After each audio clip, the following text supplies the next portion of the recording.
everybody. Welcome to this Friday edition of the Leadership Blend with your host, Ricardo D. Rice, and my correspondents, Jazz, Simone, Kyle, Andrew, and Shahid. All right, so it's been an interesting week. And, actually, before that happens, over the weekend, I got to actually spend some time with my lead correspondent, Simone, and her significant other. I'm going to say P, because I always mess up her name. P. Mm-hmm. And true to form, I like P better than I like Simone. I'm just saying. Wow. I'm just saying we have more in common, and that's just my homie, and we cool like that. So, it's I don't know if it's an earth sign thing or what it was, but I was tired of. I said I was going to bring P up here a while ago, and then Double R made a crack this past week and said something like, "Yeah, you said that months ago," and then you were like, "Are you ashamed of us?" And I was like, "Well," I was like, "I don't want you to have that impression." So yes, you did. I'll be saying a lot of things I just can't remember. I don't recall that. It was fun. I mean, it was, look, Simone. I was going to say Ricardo was shocked for no reason. Simone, okay, so here's the deal. Simone only texts me if something's wrong or if she has a question about something. Outside of that, she does not text me, and I don't text her because she's terrible at texting and calling. I picked it up a long time ago. So when she texted me, I was at work, and I was like, when she texted me, I was like, what's wrong? And she was like, nothing. I want to invite you to the house. Whose house? She's like, my house. What? Okay. And I think I was around my coworkers. They're looking like, why are you turning white? You made me feel crazy. You made me feel like I was speaking another language. I was like, I'm just caught off guard. I just never thought, that it wasn't something I think about. But actually, before we get into anything, because this is a good place to start. So as we talked, and I actually want to throw this out to the panel, because this is a good, now that I'm thinking about it, it was a good place to, to kind of start. Simone feels that she should have more of a relationship with the people that are in her direct circle as it pertains to work outside of like personal stuff. Like she's very one note. She comes to work, does her job well, kind of goes home. Mm-hmm. She feels like she should be a little more. You explain it like but this all sounds really pathetic now that you're putting it like that. But I mean, it just does. But it's not pathetic. Some people just naturally have friends with all their like I've worked at a lot of jobs, I've had a lot of clients, and like I just don't keep in touch with people. And I'm realizing like over time, that's a lot of missed opportunity. And people who are like want to invite you to their weddings or baby showers, and you're like, you know what I mean? And it's like so I was like, maybe it's me, because my wife seems to have lots of friends and friends that she's had from high school and college and stuff like that. And I'm like, I can't even remember people's names. So I'm like, I'm trying to work on that. That's all. Well, okay, so in terms, she wants to have less transactional relationships. And then I was like, Ricardo, come over. And Ricardo was like, huh? See what I mean? This is hard. Okay, so it actually translates into leadership, because there's transactional leadership, which is the leadership that says you complete the transaction and we're done. And then there's like transformational leadership, where you try to make more of an impact on the people you lead. And then there's situational leadership. That means you adapt to situations and you lead accordingly. You don't have a one-note leadership style. So what she's saying is she wants to have less transactional relationships and more, I would say, transformational relationships where y'all are contributing to each other and, outside of the workspace and outside of just what you guys do. At first I was laughing. I thought it was funny.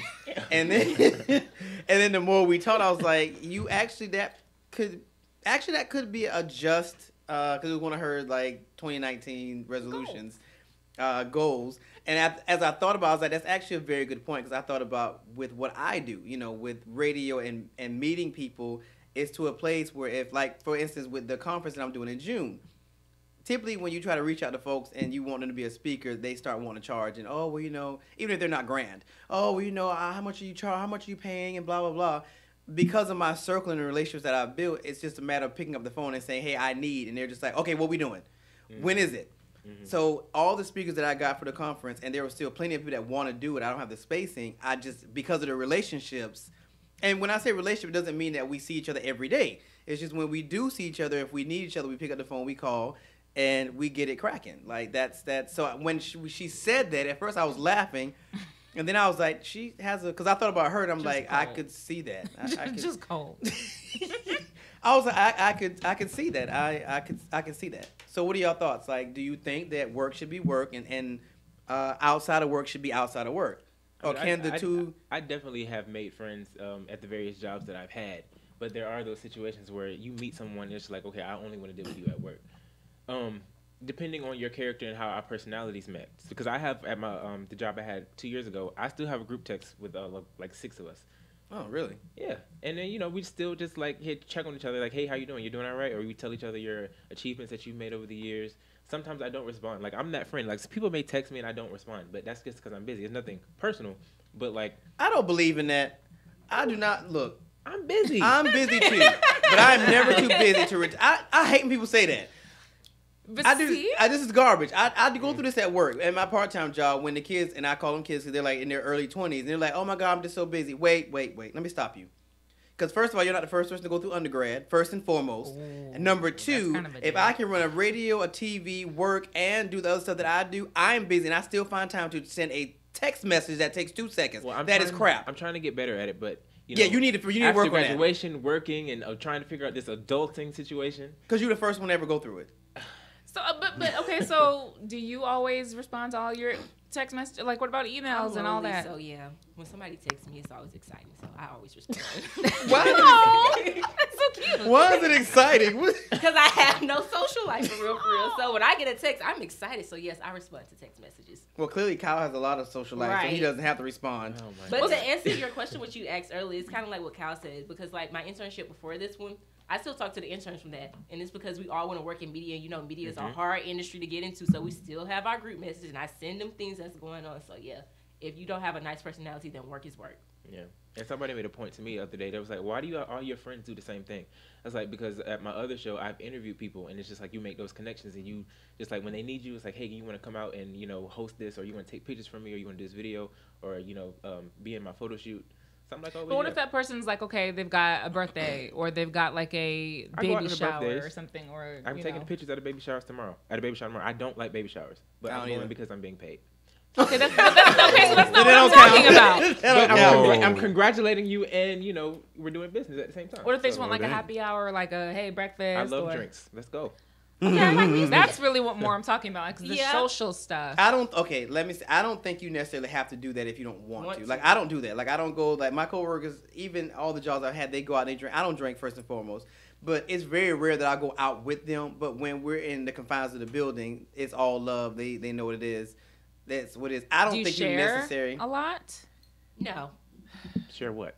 About yourself, about your personality. It kind of goes to what it goes to that. Like you have to discern who's somebody you want in your circle, because everybody I work with is not in my circle. And then so it's a discernment thing. You have to kind of feel people out and be like, okay, is this somebody that'd be a good fit for my circle? Because if not, I don't want you in my business. Absolutely. So it all depends, because some people are just instinctively nosy, and them knowing the details, the intricate details of your life is gonna make your life a living hell, because they're gonna make every turn. It's gonna be a new gospel session. So. I do that. What I would say politically, what I've noticed especially is that people tend to not just have good working relationships in certain circles, or especially at certain levels. People have personal relationships. Like a lot of these people, they have kids in the same school, or they go to the same church. Like they actually have personal relationships with people, not just, you know what I mean? And so that's what I was like, okay, I can't imagine that, because I can't even imagine staying in touch with somebody long enough to do that. So it's more like, okay, do you ever just build those type of relationships where it's like, it's not always going to be work. You're just going to be like, well, that's a friend, like a friend. Actually, my very best friend, we used to work together at Ted's, Danielle. Shouts out Danielle Coleman, one of my best friends. And we laugh about this all the time, every time we have dinners and get-togethers, because this is like, I went out on leave. When I came back, she was there. I was a server. She was there. And I said something to her, and she gave me this nasty look and walked off. And I was like, I think I love her. What? And we just became friends.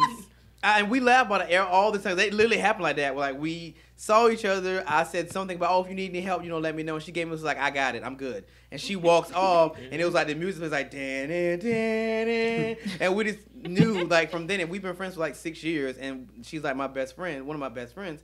And we actually, which now is kind of creepy. Now you make me feel weird, because it's like every job that I've had, it turns into like a family environment. Mm-hmm. See, like it doesn't matter where I go. That's probably a reflection of you. Just like with my wife, I feel like no matter where we go, she ends up having a friend somehow. Like we're new at a gym, or we're new at this, or we're going bowling, and then she's like talking to the people in the lanes. I'm like, I just don't like. Some people just have personable personalities. We're inviting. See what I And the thing about me is, I was like, I'd like that. Yeah, like when I meet people though, I don't speak unless spoken to. I'm like you, Kyle. The friends that I have, like this girl at work, her name's Sierra. We're cool. So like she came up to me, but I was minding my own business. Right. And so now we're like my two friends made a very active effort to be my friend. We would not be friends. Yeah. Like to the extent that there was a point where one of them was like, I don't think I want to deal with her anymore. And she showed up to my job and was like, what are you doing? You're not breaking up with me as a friend. Like I've never otherwise would have had them. Well, it's a blessing and a curse because me and my cousin used to talk about this all the time. But she was like, me and her mom are really outgoing. She's more reserved, like y'all. So she's like, well, why I can't go in the workplace and make friends like this? Like, well, I'm like, look, it's a blessing and a curse because oftentimes I don't want to be bothered, but it comes with I've made it my life's goal to have a presence so that when I walk in a room, people go, wait, who's that? It's a blessing and a curse because even when you don't want to be seen now, when I walk in the room, people like, okay, I should get to know who that poor thing. It is. It's a curse. I'm telling you, it's terrible. Oh, no, I feel you. I feel you on that. You go through the same thing, Shahid. Yeah. Shahid's a jerk, yeah. Because first of all, I'm not going to lie, I'm just over here hearing all you guys with your stories, and nobody's going to ask me how I feel about my position on this. Okay. Well, you were recording, so I was going to wait till you put your phone down. Please go ahead, Shahid. How do you feel about people bombarding you for your attention and time? Okay, as shocking as it may be to you guys, as shocking as it may be, I'm one of those low-key popular people where it's like, all right, you wouldn't look at, like, say, for example, like, looking at me wise, you would honestly think like, oh dang, this kid's a loner. But then like for me, for some reason, I have this weird personality where it's like a mix. It's like a mix. No, I'm not gonna lie. It's like a mixture of things. It's like a mixture of things. It's like the introvert and the extrovert. Where it's like for me, sometimes it's like, especially like say for example, like recently I just got myself a job at Comcast, and we went through a training regimen. Everybody in the classroom, everybody in the classroom is pretty much silent. And me being being the young man that I am, I'm like, I already know how this situation is, and I already know, like, slick, I'm weird. So I already accepted myself for who I am. So I just go out here and I'm just like, look, I'm going to be vulnerable at this point. I'm going to be vulnerable and just show you guys that, look, I'm human. I don't care. Like, whatever you guys do, you guys do. And then it gravitates people over towards you. Yeah. And just like Kyle and Ricardo say, at that point, because this is something for me personally, I had to learn that you do have to discern with certain people where it's like, there's certain people where it's like, for me, I'll be casual with you and I'll have friendships with you. I mean, it's not a problem. But then at the same time, if you're really not worth my time and then the energy that you bring in, and then even more so, if it transpires outside of work, I don't know what your personal life is like. I don't know what you do outside these confines of work. So how do I know, like, oh, you're going to put me in a good predicament if I'm going to hang out with you and whatnot? So that's another thing. That's a really good point as far as just owning who you are, whatever it is. You know what I mean? Like, I've heard that a lot from people. Well, I think that's what it boils. I think that I make no apologies for who I am when I'm out and doing what I do, especially if I'm in my element. And I think that authenticity is what people are looking for. So I think that's really what it boils down to. Are you being your authentic self, whether it be in the workplace or whether it be outside the workplace? And that's what gravitates people towards, you know. That along with, if I do hang out with people, I do have a genuine concern for people. Like, just for like, all right, let me actually know who you are. Because, I mean, I'm not the type of person where it's like, all right, you look cool and stuff like that. Let me just show it to you. It's like if I hang out with you or if I put potential in you, I see something within you that I like, whether it's your character or like how you go about yourself. It's not on some like, all right, you're pretty or you look bad and stuff like that. Let me go chill with you. It's like, no. That's a lot though. Like having a genuine interest in everyone, that's a lot. That's a lot of baggage. But I've heard it though. And I know that it's very real and it's very common. And some people just naturally, they just care about people. Of course. I find that very challenging. It's exhausting. Like everyone? I mean, for me personally, it's like, this is how I put myself into sense. I know for me, I'm not perfect. So the same way that I put myself and have that unconditional love for myself, where it's like, look, no matter, you could be good as I can and how bad as I could be, I accept myself for who I am. That's the same placement that I put for everybody around me. No matter who the person you are, no matter who I see, I always have that love and care for you, where it's like, look, you may not be the best. You may have some evil in you. You may have some good in you. Whatever it is, I'm accepted for who you are. And even more so, one, you haven't done no ill will to me, so I have no reason to be spiteful to you or show no discontent. Can we give that a really quick, like, little clap? I think this has been a very valuable beginning to this show today. I thought those were nuggets, and I was never thought. Well, when I was talking about that, I was like, that's actually a good, interesting way to start today's show. It really is. You know, is the workplace a place that should just solely be work? or is it a place that you might meet your next best friend, or maybe your next ex-husband or ex-wife? I mean, amen. You never know. Why are you pointing over here? See, So a hit dog will holler. So that's. But I digress. All right. So what's on the rundown, Simone? All right, so we're going to get into today's biggest political headlines, namely that Beto O'Rourke, who we all knew as the losing challenger to Senator Ted Cruz in Texas, has made a bid for president for 2020 and has out-fundraised Bernie Sanders, who had already had the record at that time. So we'll talk about 2020, about the vice president developments for 2020, and President Trump's priorities right now, which do include free speech, among other things that are very crucial to our nation, such as our livelihood and our safety. He has decided to issue an executive order for free speech. And then after that, we'll get into a little bit of tech news and business news. And we have more and MARTA expansion after the hour, some more educational stuff that we can get people up on, especially for Atlanta. But Trump's got, he's had a very busy week with, in between comments he made with John McCain, the late John McCain, who's already gone, which had to be addressed in several different places, including The View. And it's tacky. I don't, yeah, because I do love Meghan. I do. She can be annoying at times, but I do actually adore Meghan. And for a man to sit up and dishonor and just keep throwing flagrant comments at a dead man, I don't understand the point. Like what? So we literally beat the did he say? I heard he said he didn't get a thank you for hosting the funeral or something. Essentially, he said that he allowed, or I guess permitted, or in some way granted everyone the ability to pay their respects to John McCain. Because the president, I guess sometimes it's just, the president doesn't hold these sorts of funerals. Like they're not like the approval or the gatekeeper. Congress can do it. It just so happens that in this case, and it usually does go by the president's desk because it was a multi-day event. There was lots of people who came to speak. There were former presidents who came there. So it was a really big deal, but people don't usually go around taking credit for things like that. They actually had like a little clip on CNN of all the things Trump is taking credit for. Including like everything. Yeah, including it being Thursday or whatever else. Everything. It's the most ludicrous. Yeah, that's just his personality. It's stupid. Yeah. Meghan had, and they kept, when they were on The View, they all had something to say, and then they asked Meghan, and Meghan was just like, I don't even know what to really like say. It's. Yeah. So he said, "quote I gave him the kind of funeral that he wanted, which as president I had to approve. I didn't care about it. I didn't get a thank you." But that's okay. We sent him on his way. But I wasn't a fan of John McCain. End quote. Wait, Donald Trump said that? Yes. Yeah, hurt. At an event in Ohio on Wednesday.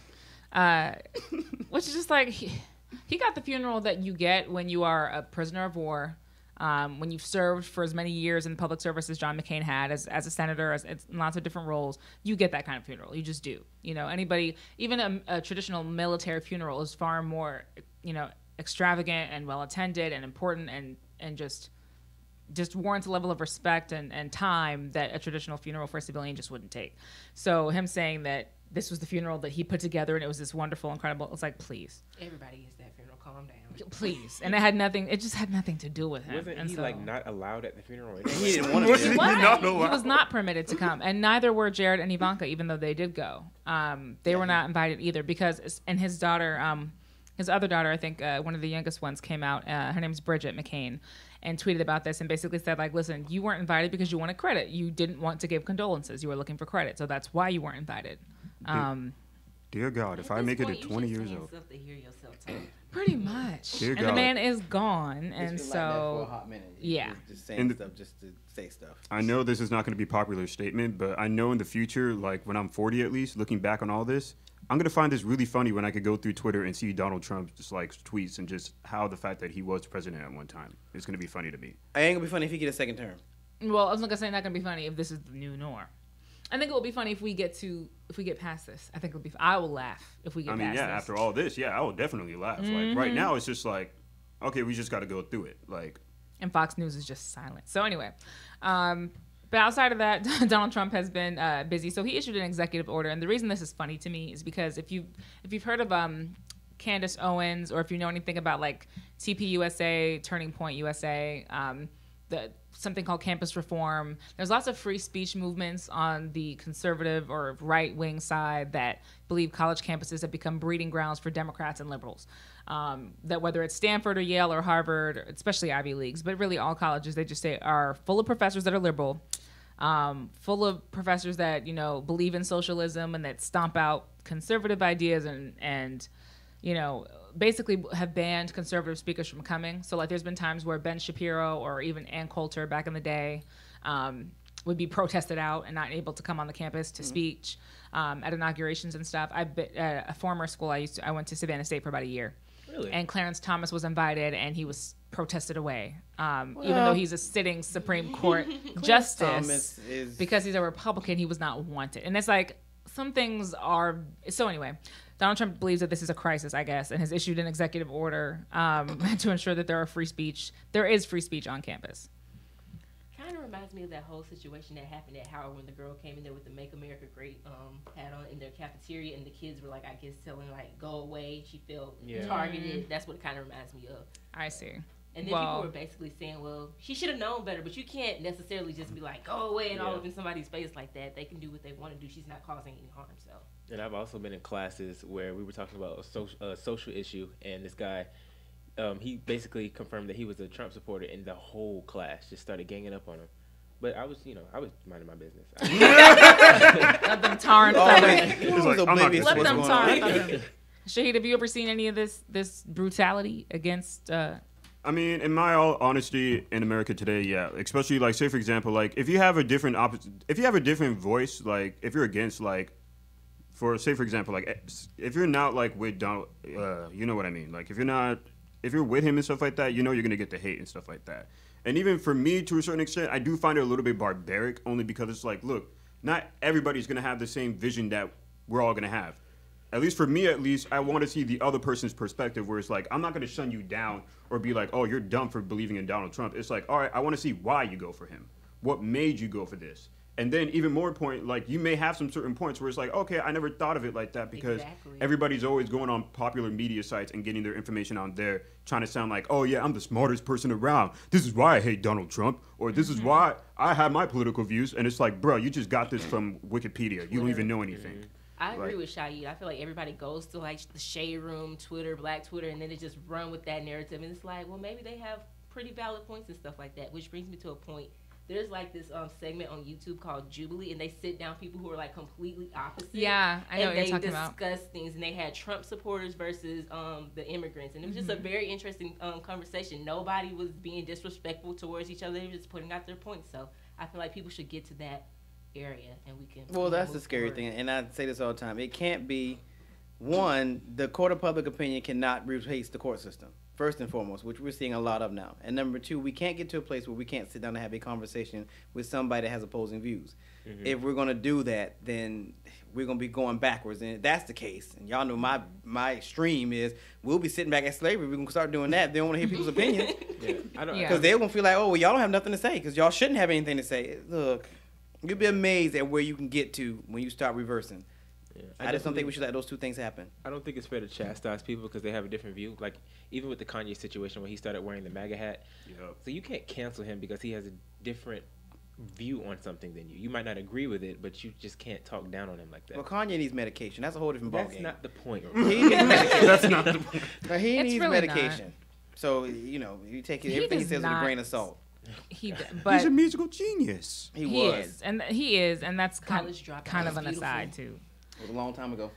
That's all I'm saying. It was a long time ago. I think the bigger thing is that, like, the question is should this be his priority? I feel like this should not be his priority. But even yet and still, it's like colleges are places where students organize together. So every time there's like a Candace Owens or a Milo Yiannopoulos or somebody else who's really controversial that comes to campus, they're always protested.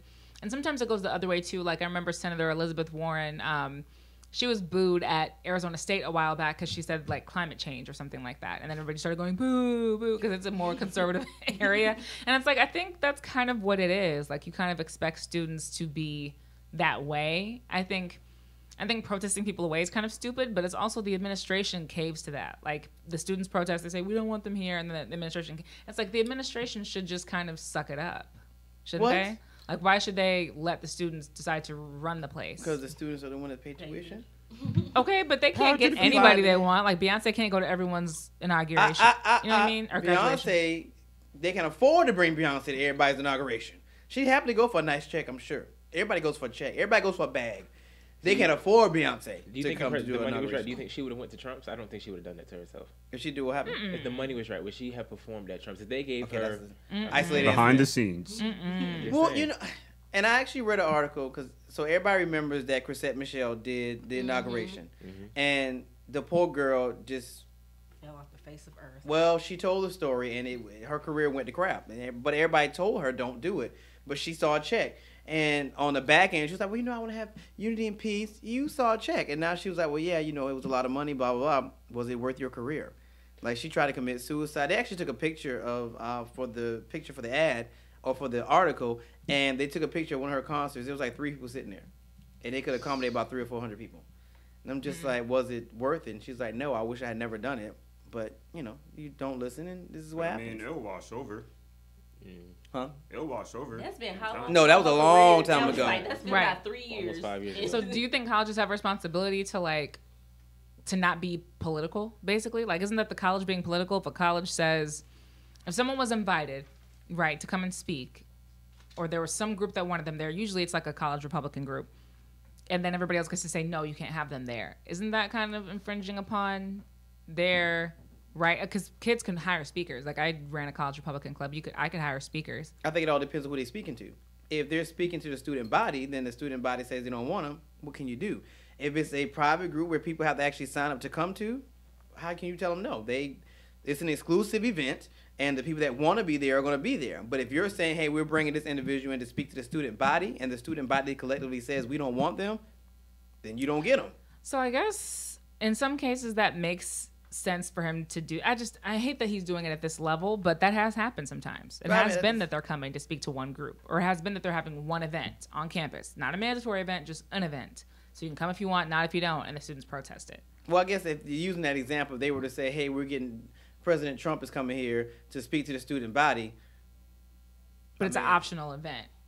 Which everything on the college campus has to be optional. Like, you can't make people come to anything. Gotcha. So, but if the status quo says we don't want them, and it's supposed to be a student body event, why bring them? Because half the student body is not going to show up. If it's a general consensus, that's what I'm saying. That's what I'm saying. So the analogy, just before we have to cut it. So if it's a group and they're like, this is optional, we want this person to come. So it's open to everyone, but there are some people who want them, obviously the people who hired them. Mm-hmm. Some of these clubs have like 50, 100 members.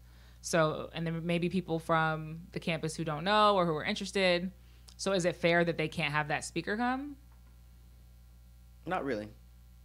Not particularly.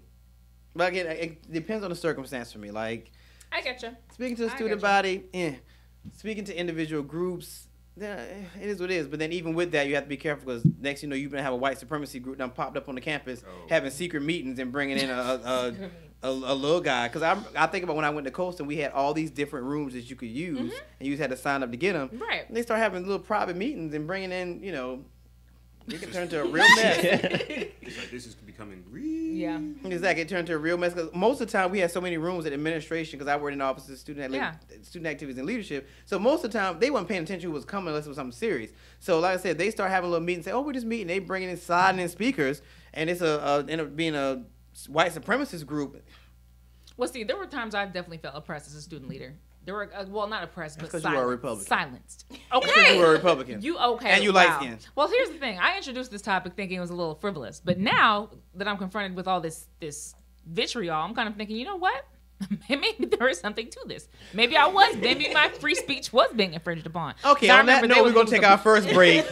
And when we come back, we'll have more on this and other current events on the Leadership Blend with your host, Ricardo D. Rice. I'm not doing it.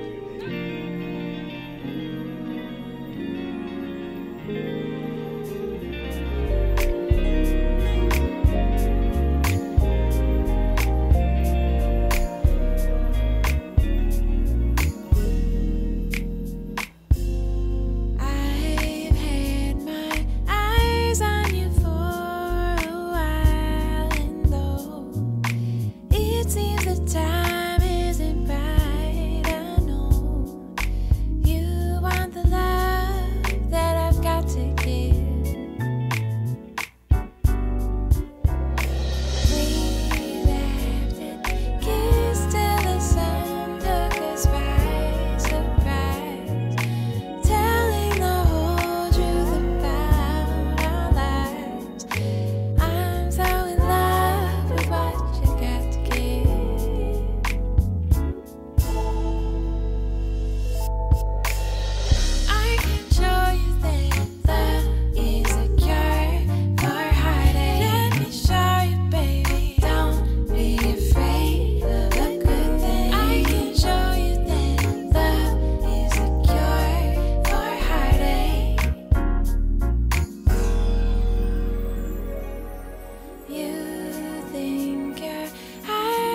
used to hurt for a while longer. Live all alone till it makes you stronger. Learn who you are without hurt. I know I've been there before, but I won't wait for a love like yours. I can't hesitate. Stay a while and let me change your mind.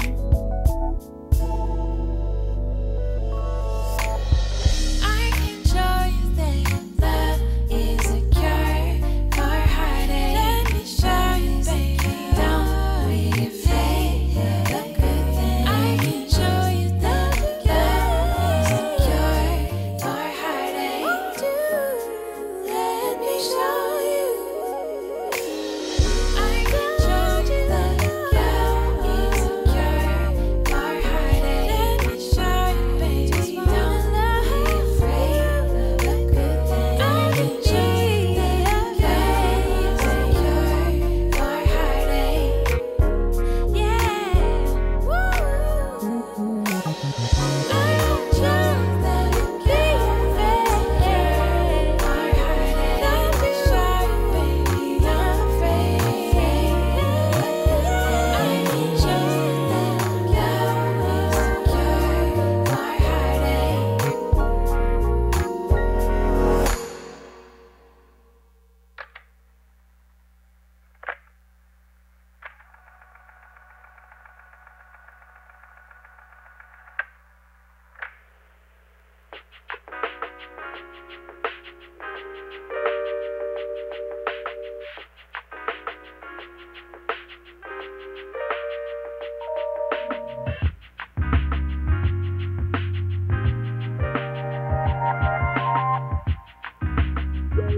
All right, everybody, welcome back to this Friday edition of the Leadership Blend with your host, Ricardo D. Rice, and my correspondents. Jazz. Simone Cherie. Kyle Andrew. And Shahid. All right, so when we left, Simone was trying to give us some crap about her rights being suppressed when she was on college campus. Listen, I'm not here for it today. Clearly. I'm not here the for it today. dictator from the former Student Activities Office said. Today is my multi-universe day, and He's I'm a not here for perpetrator. it today. So whatever's clever. All right, so what do you say was next? What are we doing next? So you were gonna bring up MySpace, and Okay. then we can get into the rest of social media. All right, so MySpace. Wait a minute, because I had it and I lost it. They lost it. All right, so for those that do not know, okay, so y'all remember MySpace? Yeah, I Of never had course. one, but I remember it. I'm made so one. glad. You I what? remember. I made I one. remember things like MySpace, and I remember Bebo. These are things that I was not allowed Thank to you. do, but I knew of it though. Thank you. Y'all don't remember Bebo? But they didn't Yeah. remember Aladdin. Did you know that? They don't know Aladdin. I know what I know Aladdin Aladdin. is. I just- it's didn't not one of my watch favorite it. movies, yeah. Right. How's it not? Of course I watched Aladdin. Look, Aladdin was like number 2 most popular I movie. just didn't watch it, okay? I did. How I'm do just y'all shocked. not know Aladdin? Because everybody knew the song "A Whole New World." I What sang about it Peter immediately. Pan? Shouts out to my best friend Tanya What about Gordon. What about Peter Pan? I watched a I didn't watch lot Peter of Pan. movies Peter as a Pan. kid. I like so Peter Pan. I didn't watch Peter not Their one of my favorite favorites, movies though. are like Monsters Inc. and No, my Stuff. number one was The Lion King. Lion King. Absolutely. Ugh. Bugs Life. The Lion King. You keep saying these things that they're bad things. I love A Bug's Life, and I'm actually mad because they don't show it enough. It was just on the freeform. Right. it was woke. You Oh, gotta who? turn to Freeform. ABC Family. yeah. I don't have that channel. Oh. I don't- Don't But you Move on. advised it. I have one, thank you. Alexa keeps burning through batteries. That's why I had to unplug my Fire Stick, because she keeps burning through batteries in my remote. I'm like, why do I have to keep changing out the battery You mode? should use your app. I use the Fire Stick app on my phone. Is it app? Mm-hmm. You gotta get in the wave, Ricardo. Don't be left behind. Okay. So I learned something new today. All right. So apparently MySpace has apologized for apparently losing 12 years worth of music uploaded to its site following a server migration error, a loss potentially amounting to 50 million songs. The Los Angeles-based company, which was once a leading music sharing platform, announced that content uploaded to its site from its inception in 2003 up until 2015 may no longer be accessible. As a result of a server migration project, any photos, videos, and audio files you uploaded more than 3 years ago may no longer be available on or from MySpace. We apologize for the inconvenience. I mean, so people don't keep their things on external hard drives, or like they don't have it saved somewhere else. Now think about this. Think about how many things you upload to Facebook and then delete. Because I know I do it a lot. Everything I post, I have Google Photos and I have an external hard drive with like the last 5 years of my life. Okay, well think about it this way. Everything that's Google is connected. So what if Google lost everything? You just said all your stuff is back there. Why do you have an external hard drive? You don't trust the cloud? You do all that. You saw that one movie? That's why you do all that. I'm about to say, 'cause the average person does not have a backup job. I mean, the reason is for that, and also I just like to keep everything. So like when I'm 60, I can go back and say, this is me when I was in high school. You know what I'm saying? Or this is me when I was at IBNX. And I am kind of vain, so I'd like having. Wait. Stop. You said you finally admitted you're kind of vain? Just a little bit. I mean, everybody likes looking at themselves. No. I mean, like I'm not reminiscing. I'm not gonna lie. I feel where you're coming from. I feel where you're coming from. I couldn't even get you to do Facebook Live. No. That's right. So you will make me believe that you're vain. No. Look. That's the thing about me. There's more to me than meets the eye. Is there really? Yes, there really is. Listen to how conceited you sound right now. That's the part of me that you don't know. Listen.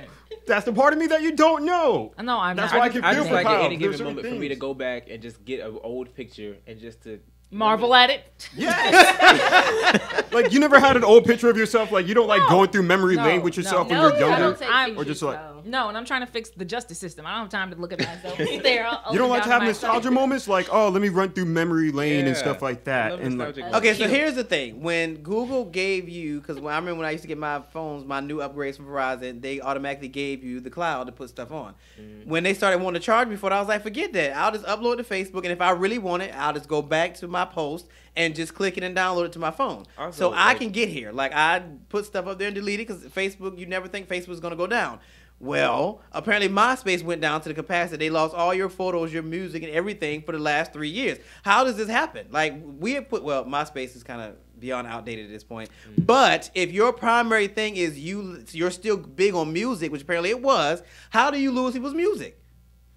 I felt like it was probably about that money situation. Like, because Flickr just announced that, like, listen, if you don't come get your stuff, it's going to be gone. Because they can't afford it anymore. They still exist?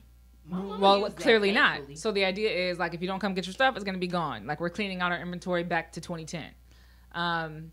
So I was like, okay, maybe it's the same thing with MySpace. I was like, maybe they lost it, but really they just can't afford to keep all this stuff on here. They're not making any money like that. Like, I thought that's what it was. Did Justin Timberlake buy them or something like that? Was he supposed to revamp it? So who's getting all the data? Where's all this going to?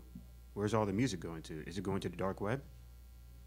Can you explain what the dark web is for our listeners? I don't want to do that right now. Look, what? I mean, are we all gonna get incriminated if you do? No, I mean, do you really want to know what it is? I just always hear the term explain. Oh, okay, dang. Wait, let me put this down. This is the education portion. All right, let me put this down for a second. I feel like I'm all right. Well, you should. No. I mean, like, it's really insightful. Like, okay, say for example, everybody normally thinks the internet, like, say for example, all the websites that you naturally use, like all the search engines, Google, all that, only makes up like a small majority of the internet. Like, if you think that to if you think that to an extent, like, all right, on your natural day-to-day basis, you're gonna think like all these websites that I go to, and that's only like the shallow part of the internet. Well, majority of the internet, everything else is either in codes or, as they prefer to call it, the dark web, which you pretty much need to like access like Tor browser and like bypass certain encryptions and whatnot. And it's like the undernote of the internet, and that's where people would see all the shady business of the internet, like human trafficking or Russian brides and illicit substance purchasings and whatnot, and mercenaries to be bought, and the weird, sick, disturbing stuff that Jared from Subway got caught doing and stuff like that. So you don't, that's the thing about the dark web. Like, child porn. Only if, like, people know about it, but you could access it, but you could go to jail if the FBI catches you. I was going to say, my question is, when you start searching things like that, aren't you like automatically tracked? Like if you just typed into Google how to blow up, like I'm pretty sure. I mean, yeah. You're not going to finish it. Yeah, that's why, like, that's why a good amount of people like to go on the dark web. Do you really? You didn't think you're about that? You're a military kid. Like that. Not to the extent, but I like Google random things, but I didn't know you can go to jail for like. You get flagged and they start watching you. Yeah, I was going to say. I mean, that's why, truth be told, you use the dark web, so that way they hide, like, it's like a dark cloak, where it's like the FBI and certain like IPS Comcast or certain people won't really be able to like track you down like that. That's why people use that. Use that corner of the internet so that way they can do all their illicit trades and all that other bad stuff.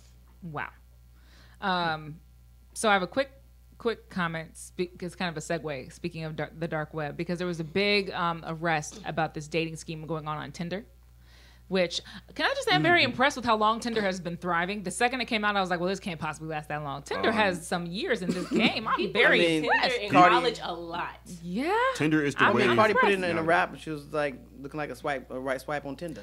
Yeah, but people also use it to find friendships. There was an article that came out on Vox. Friendships? Yes, just friendships. There's an article that came out. No. I'm not gonna front. I didn't think black folks use Tinder. I'm not even gonna lie. I'm not even gonna front. Yo, Can you affirm that black folks do use I Tinder? didn't think it was a black. Black ass. folks use the heck out of Tinder. They use Tinder. A lot of people at school use Tinder. And not for the I know a lot of Yes. 30-somethings and 40-somethings who use Tinder too. Like I know a lot of people in and around my office. Not Everybody just my uses office, but the Tinder, building uses but Tinder. not for the reasons that you think they do it for. Yeah, I was telling my stepmom, she was shocked that people my age use Tinder. I didn't know people her age was like using Yeah, I Tinder. didn't know. I thought it was I didn't like know. my age. I thought it was like 30s and 20s. I really did. And then I met people in their 40s who use Tinder all the time. I still stand by. I didn't think that was a black app, but okay. It is. I Clearly. digress. We're all blacks. This person in particular, so it was two men and two supposed female accomplices who were responsible for trafficking using Tinder and using kind of fake profiles and stuff like that. But Tinder, I think, has overall been very, very successful. And more people, I think, are meeting people online. I feel like I thought this was going to get to a point where this is just how you meet people. What, Tinder? Yeah, no, just dating apps. Yeah. Any We dating are app. fastly there. Yeah. Like you Like, have to find one. There's and commit to one. POF. Yeah. What else is there? It all depends. It's different ones. There's People Seven still most use popular. Christian Mingle. Ashley Madison is still in eHarmony. existence. There's Number one. one There's app. one that are just for cowboys and cowgirls. Blackpeoplemeet.com. Oh, there's one for Shut up. everyone. Shut Yeah, it is. That is up. one. Blackpeoplemeet.com. That's not still in existence, is it? Yes, This it is. is. Shut up. I just saw a commercial. What does it look like? I don't know. Black what it folks looks meet. No, What but is- no, the interface. Like, Blackpeoplemeet.com. there's a I don't know. Elkinsmeet.com. I've There's a never lot of seen people it. meet.com. But they do radio commercials. I heard one the other day. It was like, yeah, come on over if you colored. I've seen Christian Meet. Mingle. You're lonely. We could find you a friend. Exactly. We can find somebody. There's one called FarmersOnly.com. Oh, they've updated Oh, this yeah. website. FarmersOnly.com. I know there's Exactly. one for Jehovah's Witnesses. I have seen I ain't that. heard about that one. Oh, I actually had some Mormons knock on my door the other day. I ain't had that in a long time. They are not. People always think Islamicmeet.com. of Mormons, so they think of Jehovah's Witnesses. I'm just saying they all wear white and black. They had on a white shirt, their little ties. The But witnesses. they kind of made me nervous. It was like, 'cause I think I was half asleep. It was about 8 o'clock. It was dark already. And somebody knocked on my door like the police. I almost went to the door to bed. And when we were done, we were both so impressed with each other. They knew I had a radio show, a TV show, everything. When we were Oh, done. wow. I was quite moved. So you Shouts out mean, to those two young men. You mean to tell me you solicited the Jehovah's Witness? They started. You go show up at my door. You better be ready. They were Mormons. Did y'all have a, do you guys know what the desirability score is, I guess? Tinder had a top secret thing called ELO. It was a desirability score that it was supposedly hidden, but it's like an algorithm. And They all have- they all have social algorithms. media class. I feel like it. yeah, it's like basically like a chess ranking system about desirability that helps it when it puts people in front of you. And it's almost like a game where people have certain points, like more or less points depending on how attractive someone is. Wow. Yeah, that's fast. I actually met my wife on a dating app, so Wow. I don't dislike dating apps. My stepmom and dad, that's how they met. And Right. they're, like, Wait, together. what have y'all met on? We met on POF. What is that? Plenty of fish. Plenty of Fish, which I thought was a lesbian app. I thought it was a just straight for app. I lesbians. didn't know that was. See, It is a straight app. People told me this it's not. It is. It's not. Not. They ask you immediately, who are you seeking? I mean, the worst part about And it I is. just assumed that it was because I just assumed. Isn't Tinder's a straight app, isn't it? Yeah, Yeah. but I you thought gotta Tinder was for you everything. gotta watch out. You gotta watch out to a certain extent. Shahid, are you What is happening right now? What Have is you had an happening right now? Like, what are you experience? doing? I'm not gonna lie. Yes, I opened have it? experience going on dating sites only because I just got bored and I'm like, you know what? Let me just see. You don't have to what rationalize it. Everybody uses them. I've used them. I mean, you don't have to Yeah, rationalize I it, mean, but you it's like you just got a story. Nah, but it's just like, say for example, like as You don't have a Tinder profile. You don't have any No, I have a profile. boyfriend. I've never used. Doesn't any mean you dating can't. app. Doesn't mean you always had a boyfriend. You've never used a dating No, app. I've never Doesn't mean used a you've dating never app. Well, cheated Jazz or is thought like about 5, cheating. so that's probably about right. She's like 5. No, when I first transferred from Savannah State to Georgia State, I downloaded Tinder just to like see who was around me. Yeah. It was weird to me. I don't know. Swear. It's like, It was kind of- hey, you want to go get some food here? And it's just like, I don't know. I felt like I was gonna be kidnapped. That's the only thing I didn't like when I first. I did download it once, and I remember I didn't like the proximity thing. Like, it's weird to me to know how close someone is. Like, I think that's weird. Actually, it's more weird if I don't know how close you are. I don't want to be chatting with somebody in Africa. But because people will do that. They have a whole conversation with you. Like, oh, so where you at? Oh, I'm out in Montana. No, exactly. I'm But your in profile said Montana you're in or I'm in Atlanta. Athens, Georgia. Why are we talking? What? Well, it's like you should have the right to look for somebody like that. Like, maybe you like. Well, you have to turn it on. I want You to have talk to to turn some locator on. Dakotans. I didn't know that. Yeah, you have to turn your locator on, your maybe where GPS people on. can You have to get find them me. permission. But everybody's not who they seem to be on Tinder on the social media sites. Well, we know No, that. you Thanks know for exactly- catfish. Are you who you seem to be? You know exactly what I'm talking about. I just can't say it. Have you been catfished? No. Are you a I catfish? think that No. sounds right. I'm honest. Angles if you and see lighting. a boy named Shahid out here on Tinder. No, I'm not talking I don't play about. that field no more. I'm I not just talking get about to- embellished photos, like bad photos. Or No, like, no. I'm talking about just fake. You just straight up pretending to be some redhead No, white no, no, woman no, no, from. no, no. For me, back when I used to do this out of boredom, or just like when I was at that stage, just trying to find somebody and whatnot, I would always just like, all right, say for example, because this is where I get with Kyle, the whole vain part. Me, I would always try to look for a woman of like a decent, like facial wise, like, all right, you would have to look beautiful or so. But nowadays, you have people You'll that take are. anything? You'll take anything nowadays? No, I still have my standards. I still do. What I are just your grown. standards? I'm not going to get into that right now Okay. because I got to get to the story.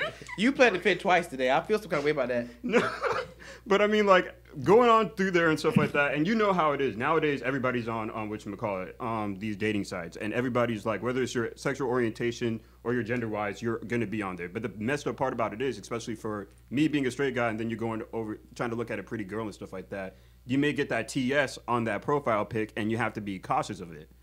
And if you don't, then you already caught yourself in a But ditch. my question is, if it's a dating app, how are you not just looking at looks anymore? Because you don't know their person. Like, what do you mean? I mean, like, for me, it was just more like, because like I said, I was young. I was young going through this. Like, young-minded, just like, all right. You're still So young. how are you doing it now? 23, I mean, like, You were I was like younger. 19, 20, just going through this stuff. Like, oh, So now what do you do? 2-3 years. Look, you can mature in a good lot of time. And plus, me, I always hang around older people. And my mentality, to me, always seemed on a more wiser, like, older person reach to me. So from that time right now, it's been a lot.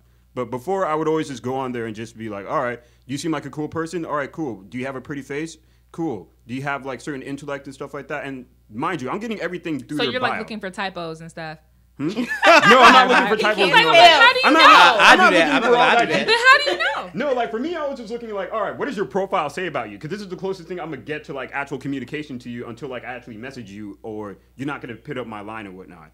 And then like you're looking through somebody's profile, like say for example, it's like, all right, Susie Q, she's in Atlanta, age 23. Oh, I like reading. I like going on walks and stuff like that. I like puppy rides, and I'm really sensitive. And this is take like that all this is all the information I'm getting on their profile. And I'm just like, oh, you know what? I really like you and stuff like that. Let me try to rock with this and stuff. Hit you up. Don't get a hit back. Or, oh, you're not real. Or Is this what I wasn't this is? worth They your swiped you? time. He sounds disgruntled. He sounds like he's been hurt. Or You he's sound bitter. a little That's bitter. exactly what this is. But yes, I have. But I grow Let up. that hurt go. I get that. That you sound a little bitter. All right, so while we're on social media stuff, apparently Facebook has agreed to pay out $5 million to settle 5 lawsuits and take aggressive steps to block discriminatory advertising on its platforms as a part of a sweeping agreement with leading civil rights and labor organizations. The settlement resolved claims that Facebook's targeting technology allowed advertisers to exclude protected groups such as racial minorities, women, and older workers from seeing housing, employment, and credit offers. It also establishes a partnership with the National Fair Housing Alliance, the American Civil Liberties Union, and Communication Workers of America Union to work collaboratively to prevent discrimination on Facebook, Instagram, and Messenger. So basically, I nobody. knew it was gonna hit can home see. for you. So what Yeah. say you, Simone? Go ahead, Kyle, because you were I'm just about trying to to. understand. Nobody could see anything like job postings or houses except white men. Is that what you're saying? That pretty much anybody This is outside about of minorities. Yeah, this is about Facebook ads. So basically, when people who are housing providers, people who are job providers or employers, they run ads and they target certain groups. And it sounds like they weren't targeting black women. That was my thing. I was like, It sounds like they were looking for white men. I figured that was because you can. I think, well, maybe you, because I did an ad, but I didn't know what I was doing like some years ago. But I thought they asked you who your target audience was. They do, and you can ask down to like interests, like what kind of stuff they like. You can ask what area, down to like what neighborhood they live in. You can ask for age range, education, the specific college they went to, and you can ask for race. But unless it falls in the algorithm, and once you put all that stuff in, the algorithm it's like when we were talking about the AI thing, that it would not recognize minorities because they're too dark or something to that magnitude. That ideology, that algorithm, once you put in all those things, won't factor in minorities. So it could go to the algorithm. Somebody could have not checked black for their ad. I don't think that's an option that you It can. is. You can do it by race and by age and by, you can pick political party. Why? Because maybe you've got like a black women's wellness center, and so you're looking to run ads on it. You're only going to look for black women. Yeah. But in this case, it went in reverse. There lies my point. That could be a two-headed sword. I get it, like now but that's a two-headed sword. Because when you do stuff like this, I feel like we're always going to lose. At some point, something's going to happen and we're going to lose. But even your little AI crap. Oh, you can't recognize me because I'm dark? So you're just going to pass by me when you the bus, you're going to pass by me? If people want to do things for themselves, for their own community, then it's actually a great tool to target your own community.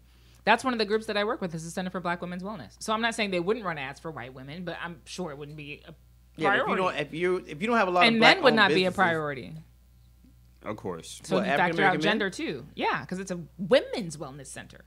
The feminist talk is coming out. I'm just saying, like, it's if people use it in the way that they use it, I mean, that's one thing, but it's not a bad thing to have invented. It's not a stupid invention. You know what I mean? Like, targeting people is really helpful. Well, I don't like Facebook. They don't even recognize my name. I'm sorry? What do you mean they don't recognize your name? Every time I put in Jazz, like, the makeup profiler, like, Jazz is not a real name. They want my government name. Jazz is my government name, so. That is you can submit why don't you put your last name first? You're really going to give power to put your last name like first and then put your first name last. You just have to reach out to support. God, what do y'all do when I'm not here? I pray to God. You need it if I'm not here. It depends on which one. I pray to Allah too. I was going to say, see, I knew it. I knew he was going to say that. You always got to ask people who they pray to before they say they're going to pray for you. Anyway, I think it's unfortunate. Who are they paying this money to? Jesus. Come on over to Twitter. What money? Who are they paying this millions of dollars to? That's my question. These are civil rights groups that have filed these lawsuits. Who do they claim was hurt or harmed by not getting a great deal on the Discover card? Their dignity. See, that's the BS. I'm trying to grab the. Not that $5 million is a drop in the bucket for Facebook, but I still don't totally understand who's the victim here. I think there was maybe the money went to the unions, who I'm sure could use them, because most unions aren't they for non-profit? Most unions. Because their primary goal is advocacy, so they got to be nonprofits. So I'm assuming the money probably went to them. But Facebook first came under fire for possible ad discrimination in 2016, when news outlets ProPublica discovered that advertisers could use Facebook's targeting tools to conceal housing ads from African Americans, Hispanics, and other minorities. So we're not mad at the people who are doing that. We're just mad at Facebook. Like look at this. Like with the Russian situation in the 2016 election, basically they were trying to stoke both sides. So they're trying to upset people who are Black Lives Matter supporters, and they were trying to upset Trump supporters. So they were looking for ads with people who were interested in the following: quote, "Black is beautiful," quote, "Civil rights movement," quote, "segregation." Wow. Like they were looking for certain interests, and it doesn't say that those are for Black people, but the idea is that they probably are on the radar of Black people. Mm-hmm. But that's not, to me, that's like, okay. Facebook is not the villain in the situation. Yeah, the tool is just being misused. Yeah, the tool is being misused. So Well, when you're at the head of innovation and you don't catch these things, you claim to be innovative. What's there to catch, though? That's my question. Like, what's there to catch? Did you say they have, like, thousands of people that's supposed to be combing and raking? But I still don't believe they should have to do that. Like, they're doing that, but I don't believe they should have to do that. Like, I believe that there should be people who are countering that. Like, spreading positive messages. At the end of the day, I always say this. Everybody always wants to shoot the messenger. Because this is pretty much how I view the situation. Facebook's the messenger, and then he's just passing on word to somebody else and stuff like that. Everybody always shoots the messenger, but they don't go after the exact person who brought in the messenger and whatnot. Which is, at point, the person. People don't want to change themselves. People don't want to go and evolve and see themselves and reflect on what they do. Preach. Which is why we always have the problems that we do today. please spare me. He Look, was right. till much is given, much is required. We talked about monopolies the other day. If Facebook wants to be the monopoly on social media, then I'm sorry. Then this is some of the stuff that goes with it. Yes, there is an expectation that with all this staff that you got, that should be something. There should be a department of. There's over 100,000 content But I mean, it's not moderators. Facebook's fault. It should be a group. No, there should be a group for diversity and inclusion to make sure that stuff like this is not being overlooked. Every other monopoly is expected to have an office like that. Facebook should be no exception. They do. They have. Here's the thing with the New Zealand shooting. By the time that this was identified, which was 30 minutes after it started, Facebook flagged it. They flagged it immediately. But by the time 30 minutes went by, over 4,000 people had already found it and shared it and found it and shared it and found it and shared it. So they had to go in 4,000 times and stop people from we are sharing and spreading and making things viral. Things don't just become platform. viral. If you want to be a monolith in social media, this is what it comes with. But Ricardo, it's people's fault. It's like if an elephant walked in front of us and we were in front of a firing squad, the elephant's gonna get shot all up, even though they're aiming for us. Sorry. No, but Ricardo, like, say for example, so lost. But Ricardo, say for But I wouldn't example, expect you'll catch it when we go on break. I wouldn't Ricardo, there's expect only you. so much that Facebook can do to change themselves. I mean, don't get me wrong. They got enough money. They can do whatever they want to do. It's not about money. But I get where you're coming from. It's I mean, not like, about yes, money. a site like Or that does have resources. responsibility. But at the end of the day, it also, where does the people that go onto Facebook, where they're charged? We have no responsibility. We're children. where I feel like people are children and Facebook is the adult, and we are so mad at Facebook for letting us kill each other and shoot each other and watch it. And we're acting like children. Like Facebook is not responsible for our immorality at all. If I can post my immorality on Facebook and just do it freely, then there is a partial they liability. flag it. But you can't be mad that it was up there for a few minutes when there's 20,000 of y'all doing it. But we're not talking about posting this, God. We're talking about discrimination as far as who's seeing what content. Yeah, and so this is ads. This is not content moderation. This is However, it's not Facebook's fault that people don't want black customers. It's just not. Well, it wasn't even just that. It was the idea. They were saying that minorities couldn't see things that would benefit them as it pertains to housing, as it pertains to employment, things that would actually better their communities. But why? Well, that's the better question. Because the people who ran those ads filtered them out. They filtered them out. Just like I'm not meaning to implicate Discover Card. I don't know who the credit card lender was or who the bank was. But if they run an ad and they're looking for an audience and they don't look for black people may not see that unless it becomes viral or something. Like they just won't. So it's like that's not Facebook's fault. But is it fair? Maybe not. I don't personally believe life is fair. So I don't really. I just don't. So I don't really. So I'm gonna ask the other two: is that fair? That minorities are not able to see and benefit from ads that would probably better their socioeconomic class. It is not fair. On a social platform. It is not fair. However, it is not Facebook's fault. It's the malicious people who are creating the ads. All right, so let me flip this. If we were talking about predatory lending and we were talking about places like Title Max and other little things, Title Everything, that is only targeting African Americans and putting them in debt, is that still their fault for going to Title Max and doing it, even though they saw the ad at a time where they were in hardship? Sorry. So you're saying you believe that Facebook should completely just move I didn't say that. tool. I'm just saying, because I want more facts, but I'm just saying that I'm not going to release them from liability when you want to be a monolith and you don't want to be broken up and that power given to other social media platforms so that everybody can share the responsibility. That's a hard question because if you think about it, and I think about this a lot, especially with predatory Actually, hold lenders. that thought. We need to go break. Okay. All right, so we're going to hold that. We're going to put a pin in that. When we come back, we're going to take the pin out on the Leadership Band with the host, Ricardo D. Rice. Oh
right, everybody, we are back on this Friday edition of the Leadership Blend with your host Ricardo Rice and my correspondents Jazz, Simone, Cherie, Kyle, Andrew.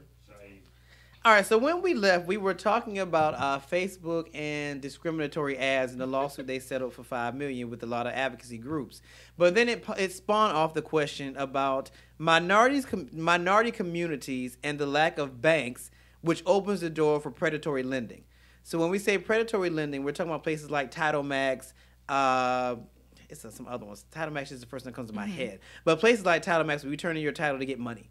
But then the interest on that is so ridiculous that you end up having to use income tax to kind of get you off of it after about a year or two cycle, or going to places like Aaron's and stuff like that. They allow you to pay $20 a week, and by the time you're done paying for the set, you pay $3,000 for a set that's probably only worth $1,100. So just predatory lending practices. Yeah, so when we say predatory lending, that's what we mean. Like they know that you can't get certain things, so because of that, they take advantage of it. That's kind of a biased definition. I mean, that's what isn't that what it is? So predatory lending are high interest rate lenders that usually don't require a big cash payment, or that don't run credit checks, or that don't only run credit checks. They have different ways of helping you to acquire certain things. Now, every state has different rules about predatory lending, and some states are very strict about what interest rates can be. There's a cap in all states. In Georgia, I think it's like a 36% cap, which is pretty high. But some states have lower. Some states have like 9%, 8%. So it depends. But yeah, a lot of times people end up in holes with cash pawn or pawn types of places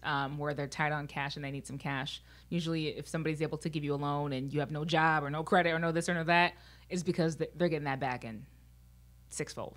So we're talking about banks. Yes.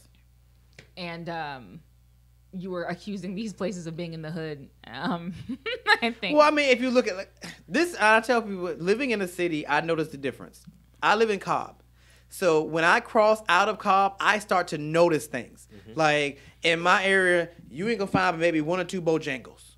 When I cross, and you ain't gonna see no churches. When I cross into certain other areas, I see a plethora of churches, Bojangles, just stuff I would not see. But he's telling the truth though. Yeah. You can tell where you are. The houses look different. I'm not being funny. I immediately know when I get into hood areas because the whole environment is different. But on that, they say the opposite. Go ahead. If you see a Metro PCS store, you know you're in the hood too. Look, No, not necessarily, because there's a Metro PCS around the corner from me. Like I said, I live in Cobb. So yeah, no, but I know what you mean. Or like any sort of a one-stop wireless place. Yeah, you see like Cricket. Don't be looking maybe down on I was gonna say because Cricket and Metro are pretty much one Metro of the same. is nice, I heard. Cheaper too. I was gonna say back in the day. But it's the same on the reverse. When people say that a Starbucks is built, they're like, "Oh, it's about to get nice around here." People do say that. I've heard people say that. Like, yeah. Like they recently built like a Family Dollar and a Dollar General in my neighborhood. Oh. It pissed me off. Like, what are you doing? Wait, why those two stores in particular? Because it brings down the property value.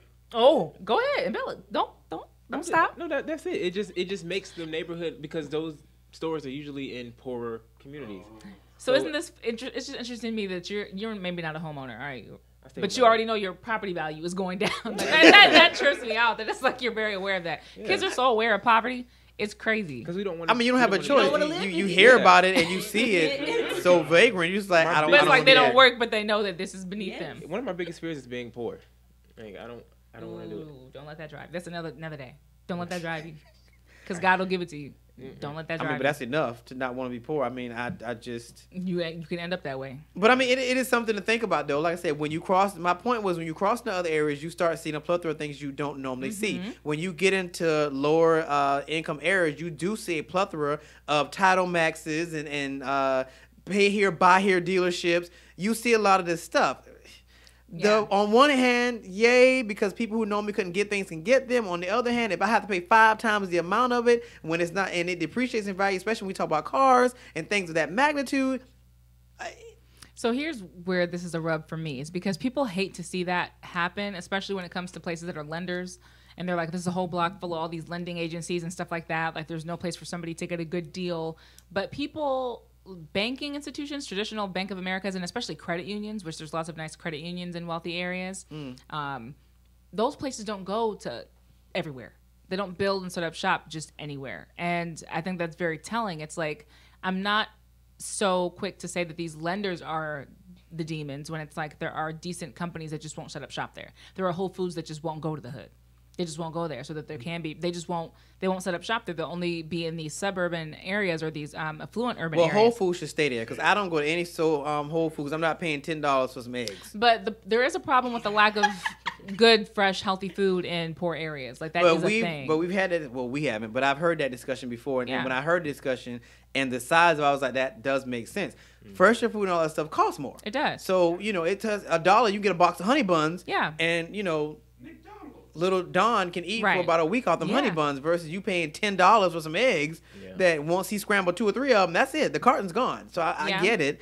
But people get mad when you try to fix that. Like if you do build like a Starbucks or whatever nearby, or if you do build like a nice park or a nice apartment complex, then it's called gentrification. Then people start getting together on committees and saying, oh my God, you're going to drive all these people out of this neighborhood. They're not going to be able to afford to live here anymore. But it's like, so how do I fix it? If I bring great stuff here, things are going to get more expensive. There may be other people who are attracted to living here that aren't just you.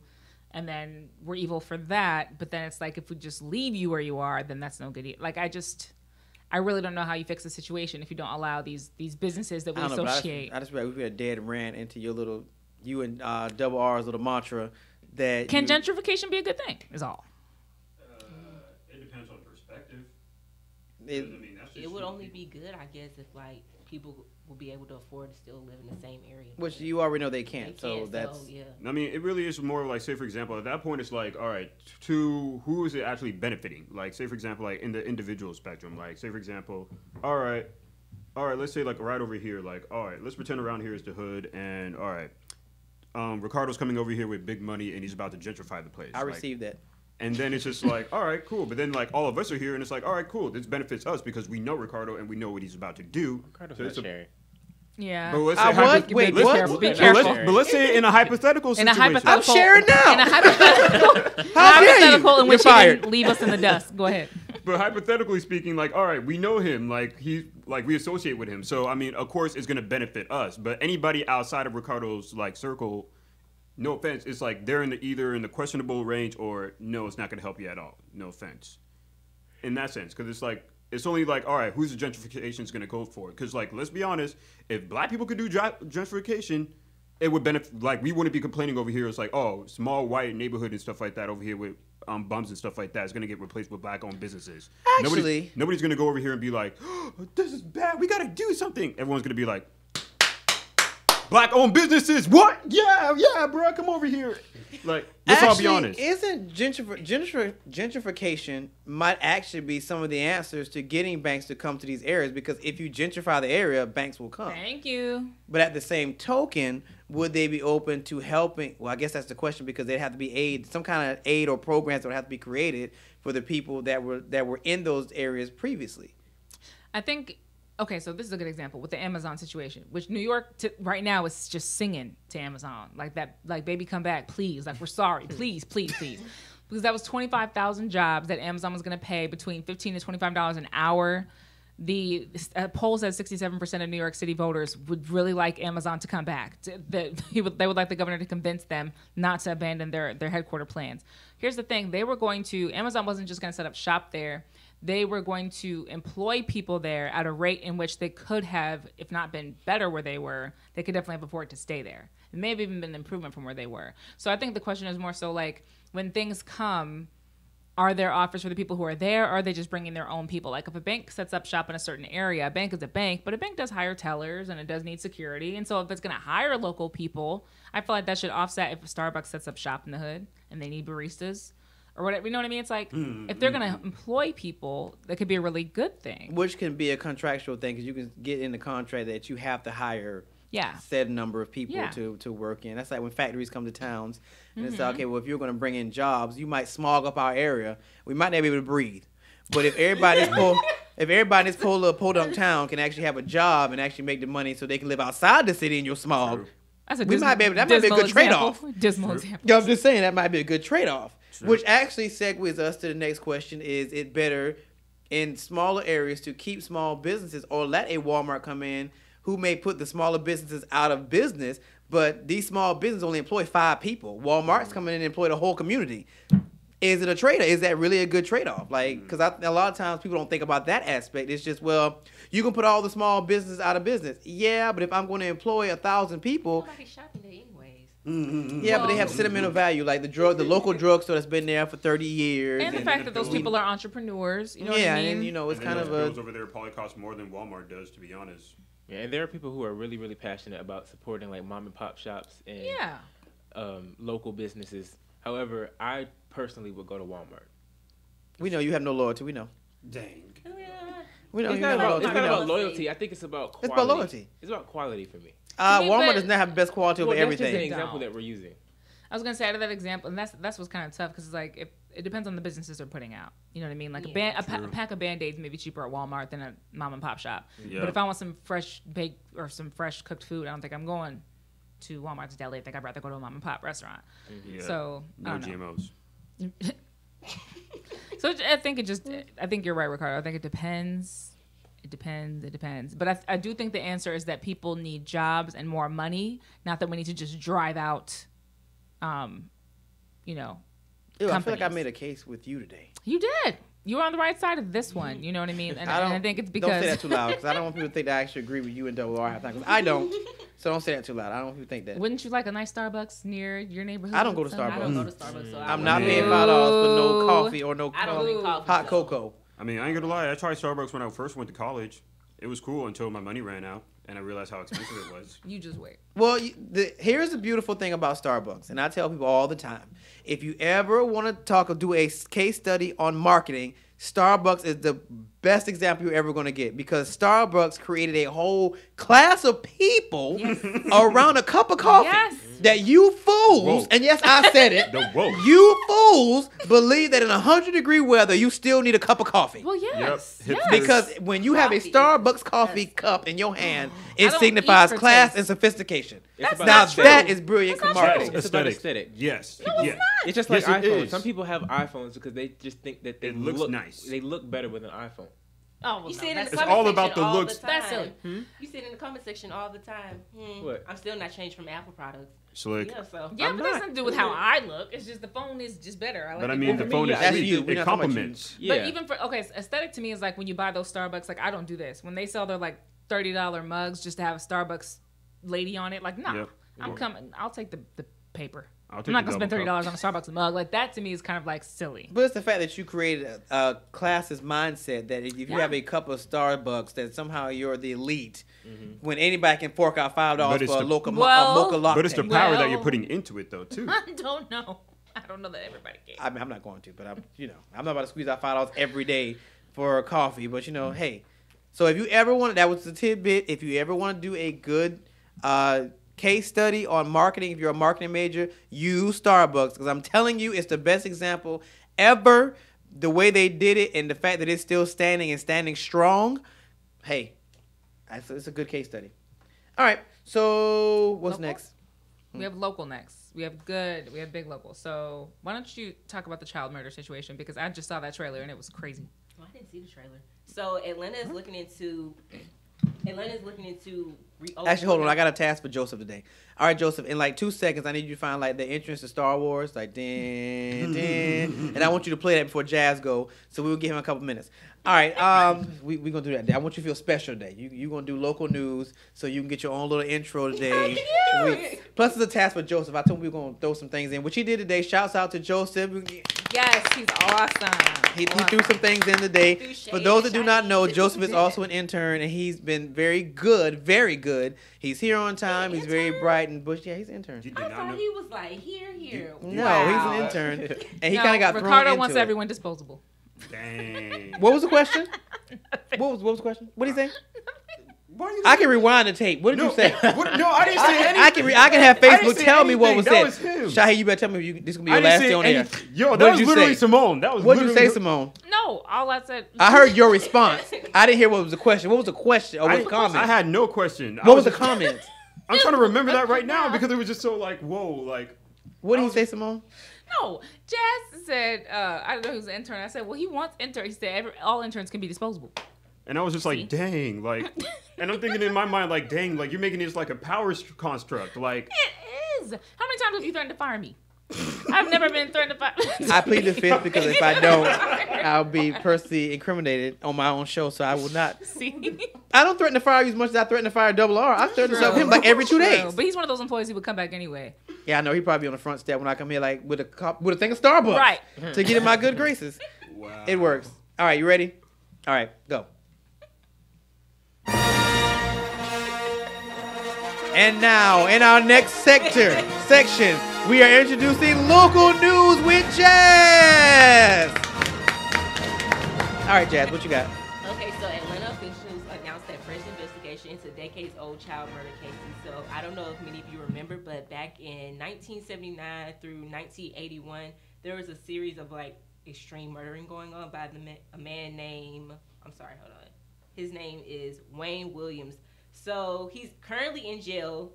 They put him in jail for 2 murders of 2 adults, but not the rest of the children. He was never charged on it, but now Keisha Lance Bottoms wants to look into it because we have new DNA technology that she feels could be useful that wasn't useful back then, and she wants to bring closure to the families.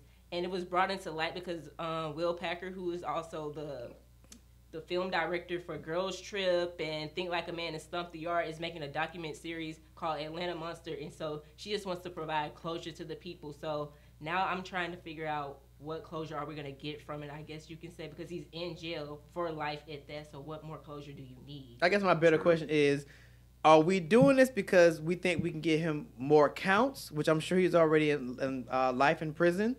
Yeah. So I get it. So if we can get the counts up, then it gives closure to the family, because then like we finally brought the killer to justice. Even though for us, we going, he already has life. So what is that going to change? But for the family, or maybe he didn't do it, and this new evidence will actually make them go after who did. So he's saying that he's still innocent, even though he's been in jail for almost 40 years. Well, now that holding on to innocence can be the life-changing thing for somebody on death row who didn't do a crime versus somebody who did. So if he still maintains his innocence years later, then actually this could be a good two-headed sword, because either he did or he didn't, and if we have new evidence, it'll find either way. So I get it. Either way, it'll be closure for the families, because they'll either convict him, or it'll bring to light that he didn't do it and he'll get freed, or whatever the case may be. They'll actually go after who did. It also may bring to like hold in our procedures, like in our processes with police departments, because we didn't have DNA technology then, and that wasn't their fault. But if this person killed 23 people, kids, had to have been a hole somewhere. Oftentimes, like when someone is pinged with something they didn't do, it's because you hear so many stories about how they were like, they just had to find somebody. Like he was our first suspect, or they just wanted to hurry up and close it. You know, they didn't want the stain on the city. They just had to hurry up and close the case. So it's like in this case, this is an unsolved case. But is there something the police could have done, should have done? I think that would be the biggest community benefit. I'm curious. Because that's a lot of kids. He's an African-American man. How did I know that? Shouts out to Keisha, though. Here you go, right here. Shouts out to Keisha. This was some years back. But this now, why do you say, how did you know that? He's down in Valdosta State Prison. Okay. He's 60 now. He was 20. He doesn't look 60. He really don't. That was some years ago. That's like 1999. Oh, he don't like that now. No, he's like 60 or something now. Well, here, I feel like I don't know why he'd have to be black. Why you expected that? If he was white, I wouldn't have been shocked. The ideology that African American male is on has life, and he still maintains his innocence. Back in the day when he probably got charged, that's not uncommon. So I figured when that was the case, and when I looked at the variables, I was like, he's probably African American if he still maintains his innocence. And then my next question would be, what color were the victims? If the victims were all black? Mm-hmm. Which is why I was like, well, maybe he was white. Oh, I see where you're coming from. Now, fun justice reform fact is that most people in jail for murder or prison are white. Black people are convicted of more nonviolent crimes. Murder is typically a white crime. That was another reason I was like, the fact that, and then Keisha being, I'm not gonna lie, the variables kind of would tell me he was gonna be African American. Right. Mayor Keisha Lance Bottoms is on a civil rights crusade in this city. I felt like it was a little shade in that. What? No, I feel like it was a little shade in that. You know, there was a little shade in that because they had the follow up. Anything you care to say, Simone? No. Oh, I get where you're coming. Document away. I'll be looking forward to it. You're not slick. You're not slick. It's not that. It's just that sometimes I think we're trying to. Never mind. Now you gotta say. There's 400 years of injustice done. We're not gonna fix it by Tuesday. It was 500, but 500. So you I would debate that. You were into slave ships too? I'm just saying we're not gonna fix I'm all. telling you the correct numbers. Calm down over there. I don't know if it's 500. I'm not gonna do the math on air and embarrass myself, but I mean, I get what you're feel saying, but at yeah. the same token, if Keisha can get some things done that would be beneficial to African Americans, because Seamstress crap didn't, in my opinion. So if Keisha can get some things done, to the city. then that's about it too. Are we counting the fact he embezzled some of that, or is his little posse He's not from DeKalb embezzled County. that? Don't get him confused with DeKalb County. Remember we were talking about potholes and all that the other day? The potholes by my house are finally fixed. Actually, there's a lot of potholes. The one that Where almost do took you my live? tire off Decatur, is fixed. Yeah, there's a lot. off of Wesley Chapel. There's a lot of them over there. It's the hood.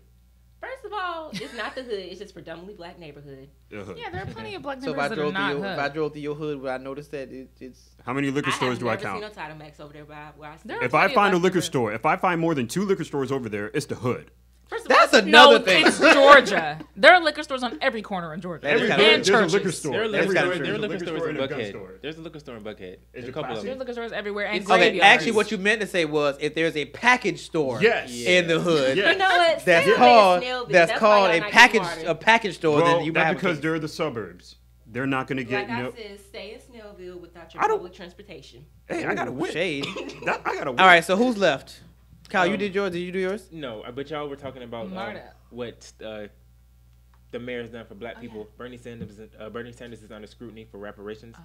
So Senator Bernie Sanders, nice segue. his refusal to give a full-throated endorsement of reparations is throwing a wrench in his long-existing and long-expected endorsement for the Democratic Socialism of America.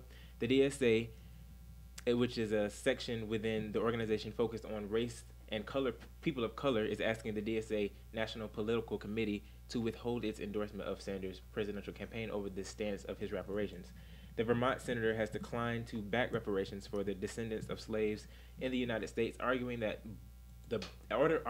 broader anti-poverty programs will help address inequality that is not clear. It's not clear what the term means. What, Gotcha. reparations? Mm-hmm. Actually, I was gonna tell you to explain that. So explain to people that don't know what reparations are. What does it mean? It's just basically paying back slaves for their time. Restitution. It's that 40 acres and a mule that they never got. Right. So But it could look like something else. You know, it doesn't have to be. It could be, yeah. exactly. So I was going to ask the question: how do you guys feel about reparations? Because What I does was that actually translate also to, going to though? read his exact comments. Yeah, I was gonna say. So at the CNN town hall event with journalist Wolf Blitzer in February, Sanders was asked about the reparations. He said that there are massive disparities that must be addressed, but did not come out in favor for reparations. He pointed out to legislations he likes, including the Democrat representative Jim Clyburn. He's a Democrat in South Carolina. He has an anti-poverty program, which he has endorsed. The program calls for more federal resources to be sent to the communities with high sustained levels of poverty. So, and this is nothing new. Bernie didn't really support reparations when he ran in 2016, and neither did Obama. No. I just feel So, like it's Hillary going to Clinton. come down to who's black enough to get these reparations. I just feel like that's what's going to be the whole issue. The rub too is that the other candidates. So Booker, Cory Booker, who's running for president, his representative said that there's a baby bonds proposal that he backs where newborns will get savings accounts, which will eliminate the racial wealth gap. He's calling that his form of reparations. And then Elizabeth Warren, Senator Warren, wants minorities to be able to make down payments on homes. So that's her form, she said, of reparation. So the fact that the other candidates have said, like, yeah, we've got some sort of reparation, and he hasn't, I think is adding to the fact that people are like, why not just support reparation? I'm not gonna lie. I really got to say something about this. I feel like honestly, this is really stupid. No The offense. non-slave descendant, but go ahead. Yes. I'm Yeah, just because I'm not. saying. Yeah, You want to acknowledge yeah, because I'm not of a slave descendant because I came from kings. Thank you. But whatchamacallit? Y'all weren't all kings. Can we just stop? Hey. Africans all claimed there must have been a lot of kingdoms. I know where I'm Must have from, been so I can many speak about kingdoms. this. If everyone's a king and a queen, there couldn't have been that many kingdoms. But I mean, Go ahead. But back to the whole reparation thing. I mean, like, to me, to really be honest with the whole reparation thing, it's like, look, unless we're the actual people that were enslaved, like, say for example, like, all right, did you literally get me from the boat, bring me over here with me and all that stuff? Then yes, that guy deserves a reparation. Does his ancestor, like his descendants, like how many years towards the future? Does he deserve anything? No, he doesn't. What have you done? Like, you weren't over here getting whipped. Your ancestors did. And no offense, they paid the price. And no offense, they paid the price. So I mean, like, for us to be asking, like, oh, what am I gonna get? Like, no offense, that sounds stupid. Like, unless you actually did something to acquire reparations, then yes, you deserve it. But literally, we haven't done nothing. But Native Americans don't have to pay That's taxes. the only different story. Why, though? Why? The only different story is explain with it. them. They don't pay taxes. So can you explain why that is a reparation? Can you explain that part? They don't pay income taxes. I didn't know this. I didn't know this. I thought they had to live on reservations. Okay, well, they get to live income tax free on reservations. Can you go to a reservation? No, you cannot. Well, I mean, the So better that is a question reparation for will their African Americans create a slaughter. reservation to live on in peace and harmony? No. But they didn't have to create No. that. The only. We should have stayed Well, no, but I'm saying separated. They didn't have to create No, theirs. wait. Quick question though. When did they actually were able to get all this? Because say for example, the only reason I'm saying it like this is because my perspective of it is more like this. Say for example, if the Indians back in the day is like, all right, this is like maybe a couple hundred years ago and still, and they're like, all right, we want reparations for our lands from what you got. Then that's the only reason I can't say nothing about, because that's a topic that's already been discussed about. It was already from like what it was back then. It was already settled. They already got everything that they need to the point where now everybody of Cherokee or Iroquois or whatever Native American descent, they could have some of these things. So that's where technically I can't really say much about it and stuff like that. This, on the other hand, is more of like, all right, look, first of all, we already knew in the position of slavery was a big, like, it was a whole lot of like mess in there, to be honest. So we can't like articulate everything. You can't like get like a category like, all right, this is slave number 120. Okay, now you're the son of like, oh, okay, like AKA Bobby Brown or whatever and stuff like that. Now you get reparations for slave number 12 and stuff like that. Like, it's like it can't work like that. Let me be practical. Let's be practical.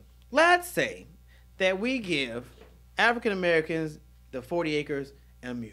But what does that translate to? Let's be no, I'm gonna be practical. No, It's gonna be funny, but I'm gonna be practical. Who gonna work the land? Because we don't even want to work for free wages or less than $12 or $13. So who's gonna work the land? Actually, you know what I would Well, do? Native Americans get grants to manage their land. Yeah, but they're wanting to get their people to actually do it, so they'll get paid to do it. But I'm sure it's not no overwhelming 6-figure wage. But they appreciate their land and they're willing to work it and do so on and so forth. If in today's time, if we gave certain people lots and land, who gonna work My the wife land? will be there first thing in the morning. We're not the status quo. Who's gonna work this land and not be paid and appreciate it to do it? People would. If we just start giving it to What I people, would do if I was given the reparations of 40 acres and a mule, I'm selling it. I'm just gonna sell it and make profit off of it. Well, I'm not going to sell my acres. I'm not either. I'm gonna not selling my appropriate land. I mean, Now the mule. but then again, that brings up a You good need the mule so you can plow the land. The mules don't plow land. But Yes, I mean, you do. You put a little thing on the Tractors back plow of them. land. But I mean, say for example, if you do the whole reparation thing and you're like, all right, I'm going to give every black person over here like 40 acres and a mule, then you're pretty much doing the same thing that the Europeans did in Africa, where it's like, all right, you're going to take land away from people, or how are we going to get the land? Like, who's going to get what? Whose land you're taking away? Actually- They'd have to find the white people it's going to took come the from. land? No, they But take it from most white. of them will think like Cal. So they'd be like, we giving you land, we're going to get it right back. We're going to pay you for it. We understand the value of it. So we'll give it to you. We'll sell it to Who's you we? for 2,000 other ethnicities who shall remain nameless. Or big business. We're like, okay, we'll give you the land. Think about it. I'm poor or I'm downtrodden. I really need the money. You give me this land. I'm just trying to get money off of it. I'm probably going to sell this for maybe $1,000, $1,500 because I need the money. Big business is going to say, you know what? I can get this land from her for $1,500. I'm going to make about $20,000 residual income off of it yearly. She don't know no better. Ain't that put us in a worse situation than we in? No, I don't think it'll put us in a worse situation because we don't have it, period. So I don't think it'll put us in a worse situation. I would hope that my people, Well, 40 acres is worth more than $1,500. I'm just One saying, acre is worth more. I'm just so you saying, know. but if you're given that, but it's yours to sell. It's your right to sell. If I do that and I sell it to them and they gentrify my neighborhood, what? Didn't I just lose majorly? Because now I don't have any place well, to live. yeah. Hopefully, don't be that stupid. Can't be that stupid. Hopefully. I think selling is not a bad These idea. are the same It's people all about- buying shrimp with food stamps and crab legs. Are we really going to put out the future of these kids That in is their hands? racist See, and that's the wrong. thing. Come down to who is black enough. Yeah, because you got the one drop rule. That whole dumb mess right Who there. would it not apply to? I feel like I can look at who would 'Cause I apply feel- to. no, exactly. Look. So y'all two out. Y'all know y'all out, right? No, that's not true. Somebody I'm gotta 90+%. Yeah, yeah. I have. You DNA said to test look proof. at. You said I can I'm- look at yeah, people. I can look at, and I wouldn't get me wrong. I'm I'm an expert. but I'm you an do unofficial realize racial that- expert. You know, it's the second time I'm going to take a break on your comment. So we're going to take another break, and when we come back, we're going to entertain Simone's antics on the Leadership Blend with your host, Ricardo D. Rice. Okay. Because people consider mixed people black or whatever, and then Yeah. somebody can be like,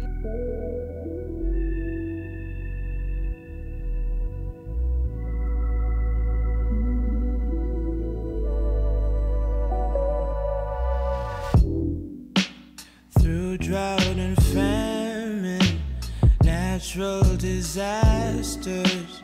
My baby has been around for me. Kingdoms are falling, angels be calling. None of that could ever make me leave. Yeah. Every time I look into your eyes, I see it. You're all I need. Every time I get a bit inside, I feel it. Ooh, who would have thought I'd get you?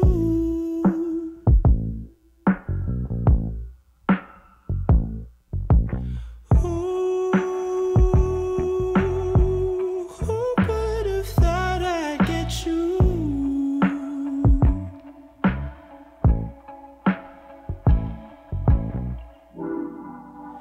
And when we're making love, your cries they can be heard from far and wide. It's only the two of us. Everything I need between those thighs. Every time I look into your eyes, I see it. You're all I need. All right, everybody, welcome back to this Friday edition of the Leadership Blend with your host, Ricardi Rice, and my correspondents. Jazz. Simone Cherie. Kyle Andrew. And Shahid. All right, Joseph, can we get that music again, the Star Wars thing?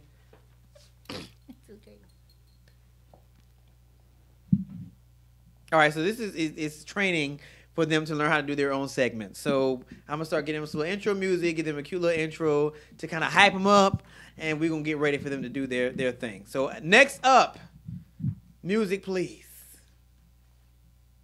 Well, whenever Joseph gets it together. Shahid, you're not that important. Jazz, stop throwing shade. He let you have your moment. Let him have his moment. Oh, no. She can throw all the shade she wants. It's about to be summertime. I'm going to enjoy all of it, man. I'm going to enjoy all of it. Yeah, you Great can't get me. attitude. You Just can't get great. me. I throw shade. I make shade. I'm that black. Oh my God. All right, so next up we have the martyr discussion with Shahid. Thank you, everybody. Thank you. I wanted to go back on this because I made a previous article about this, and plus me being from Gwinnett, this is like high profile thing, so I had to go and research about it. Plus I voted. Only because I remember one day, Simone over here, she threw shade at me, and then... You threw a lot of shade that day. Yes. But then at the same time, I had to think about it. And she did raise up a good point. How can you be, like, for me, trying to be a revolutionary figure or just being, like, involved in politics or, like, talk about these things, how can I talk about the system and trying to bring about change in the system if I'm not working with it or if I'm not in it trying to do something? So I went on Tuesday, I voted, but it still did not pass. Unfortunately, Martyr did not pass, which is which is what this article is about. Oh, sadly enough. Martyr has opted out from the referendum for the third time. The second time was back in 1990, and then the first time, or how it was brought up into discussion, was 1970s. But the unofficial count was 49,946 no and 41,985 yes. And sadly enough, a whole lot of, like, pretty much they had like a we'll start here. What were they voting on?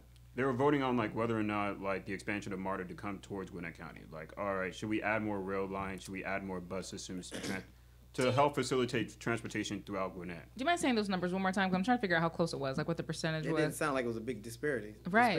So was it close? 49,946 no and 41,985. That is a lot. Okay, that's about 8,000, yes. 7,000. Yeah, so it's about 5% difference, 5 to 6% difference. Through the through the interval of, like, trying to get the MARTA to be passed or, like, trying to ignite more voters, there were plenty of local help, such as, like, grassroots groups and Georgia Association of Latinos elected officials, the Georgia Sierra Club, and even the Gwinnett County Sheriff Butch Conway even try to get more people to to be more advocate about voting and putting their piece in and whatnot. But unfortunately, it did not happen. And if this were to pass due in Gwinnett County, the thing about it is that we would have to pay like a 1 cent increase into our our sales tax, which isn't much. Other people are already doing it anyway. That's not a. But then it would go over the course of like 40 years and whatnot. So it's just like. I'm trying to figure out some of the arguments here. There was a quote by a 76-year-old resident in the AJC who said, "I pray to God it fails. All we're doing is becoming a money cow for MARTA." Oh yeah. Is it 32-year-old? I don't think that's the gripe. I think the gripe is what we've heard before, the implication of what people feel like MARTA brings to communities. Mm-hmm. That's the real issue. That's the underlying issue, whether they want to admit it or not. That it's the same thing that Alfredo was saying. We don't want no MARTA out here. We got a nice community out here. It's nice and gated. We want to keep it that way. Is that an accent I'm detecting? Huh? Is that an accent I'm detecting? An accent? Yes. Well, let them see that traffic on 85 then. I'm just saying that's the gripe. People feel like MARTA's going to bring in the vagabonds and the riffraff because then they can scout around the city and freely. So that's what the underlying issue is whenever it comes to certain areas in MARTA. Let's just call it what it is. Call it ace a ace, spade a spade. Is that true? Honestly, I would have to look up statistical data, which actually I'm going to task one of y'all with because I do want to paint this picture. Is that true? Does MARTA make a difference? It's not the only variable, but is it a strong variable? And is that a strong case to be made that in areas where MARTA runs consistently and efficiently all hours of the day, is the crime rate slightly higher or things of that magnitude? Now, of course, statistics can't be your end-all, be-all, but they do paint a pretty good picture. And even if it does paint that picture, it's not saying that that's the only variable in why your crime rate is high. But if that number is significant, I'll give them their props. Yeah, that's easy to find. There's somebody here, Joe Newton said, quote, "I really don't think people who work for a living want to pay for this. They just don't want to have to do it," end quote. And I'm like, what do you mean people who work like that? I thought that was kind of interesting for constituents to put it that way. Because who doesn't work for a living? Mm. Like, what are you saying about people who would support this? Well, unless they're saying that people like myself who don't have a vested interest in MARTA because we drive, we would in essence be paying for it because you're going to tax us too. Yeah, but he said people who work for a living. So I don't know. To me, you're just making the connotation that anybody who wants public transit doesn't work or uses public transit doesn't work. Which is quite dumb and ignorant. Yeah. But you got to remember, at one time there wasn't alternatives for travel. Now there's alternatives. You got Lyft and you got Uber. So I guess the ideology is if you take a Uber or a Lyft to get where you got to go, why do you need MARTA? That's people who have money. Yeah. People also said it should have been on the ballot in November. So the fact that they decided to have a special, isn't that like a special? They said people come out to vote in November typically. So that's when it would have been the most successful. Yeah. It's all these little decisions make a big difference. And we weren't talking specifically about voting, but this is why it also makes so much sense to understand how to vote. And like, I'm increasingly feeling like civic education is just a huge problem here. Because like, if you voted last November, I'm just gonna pretend all of you did. If you voted, they better and you have saw somebody get fired.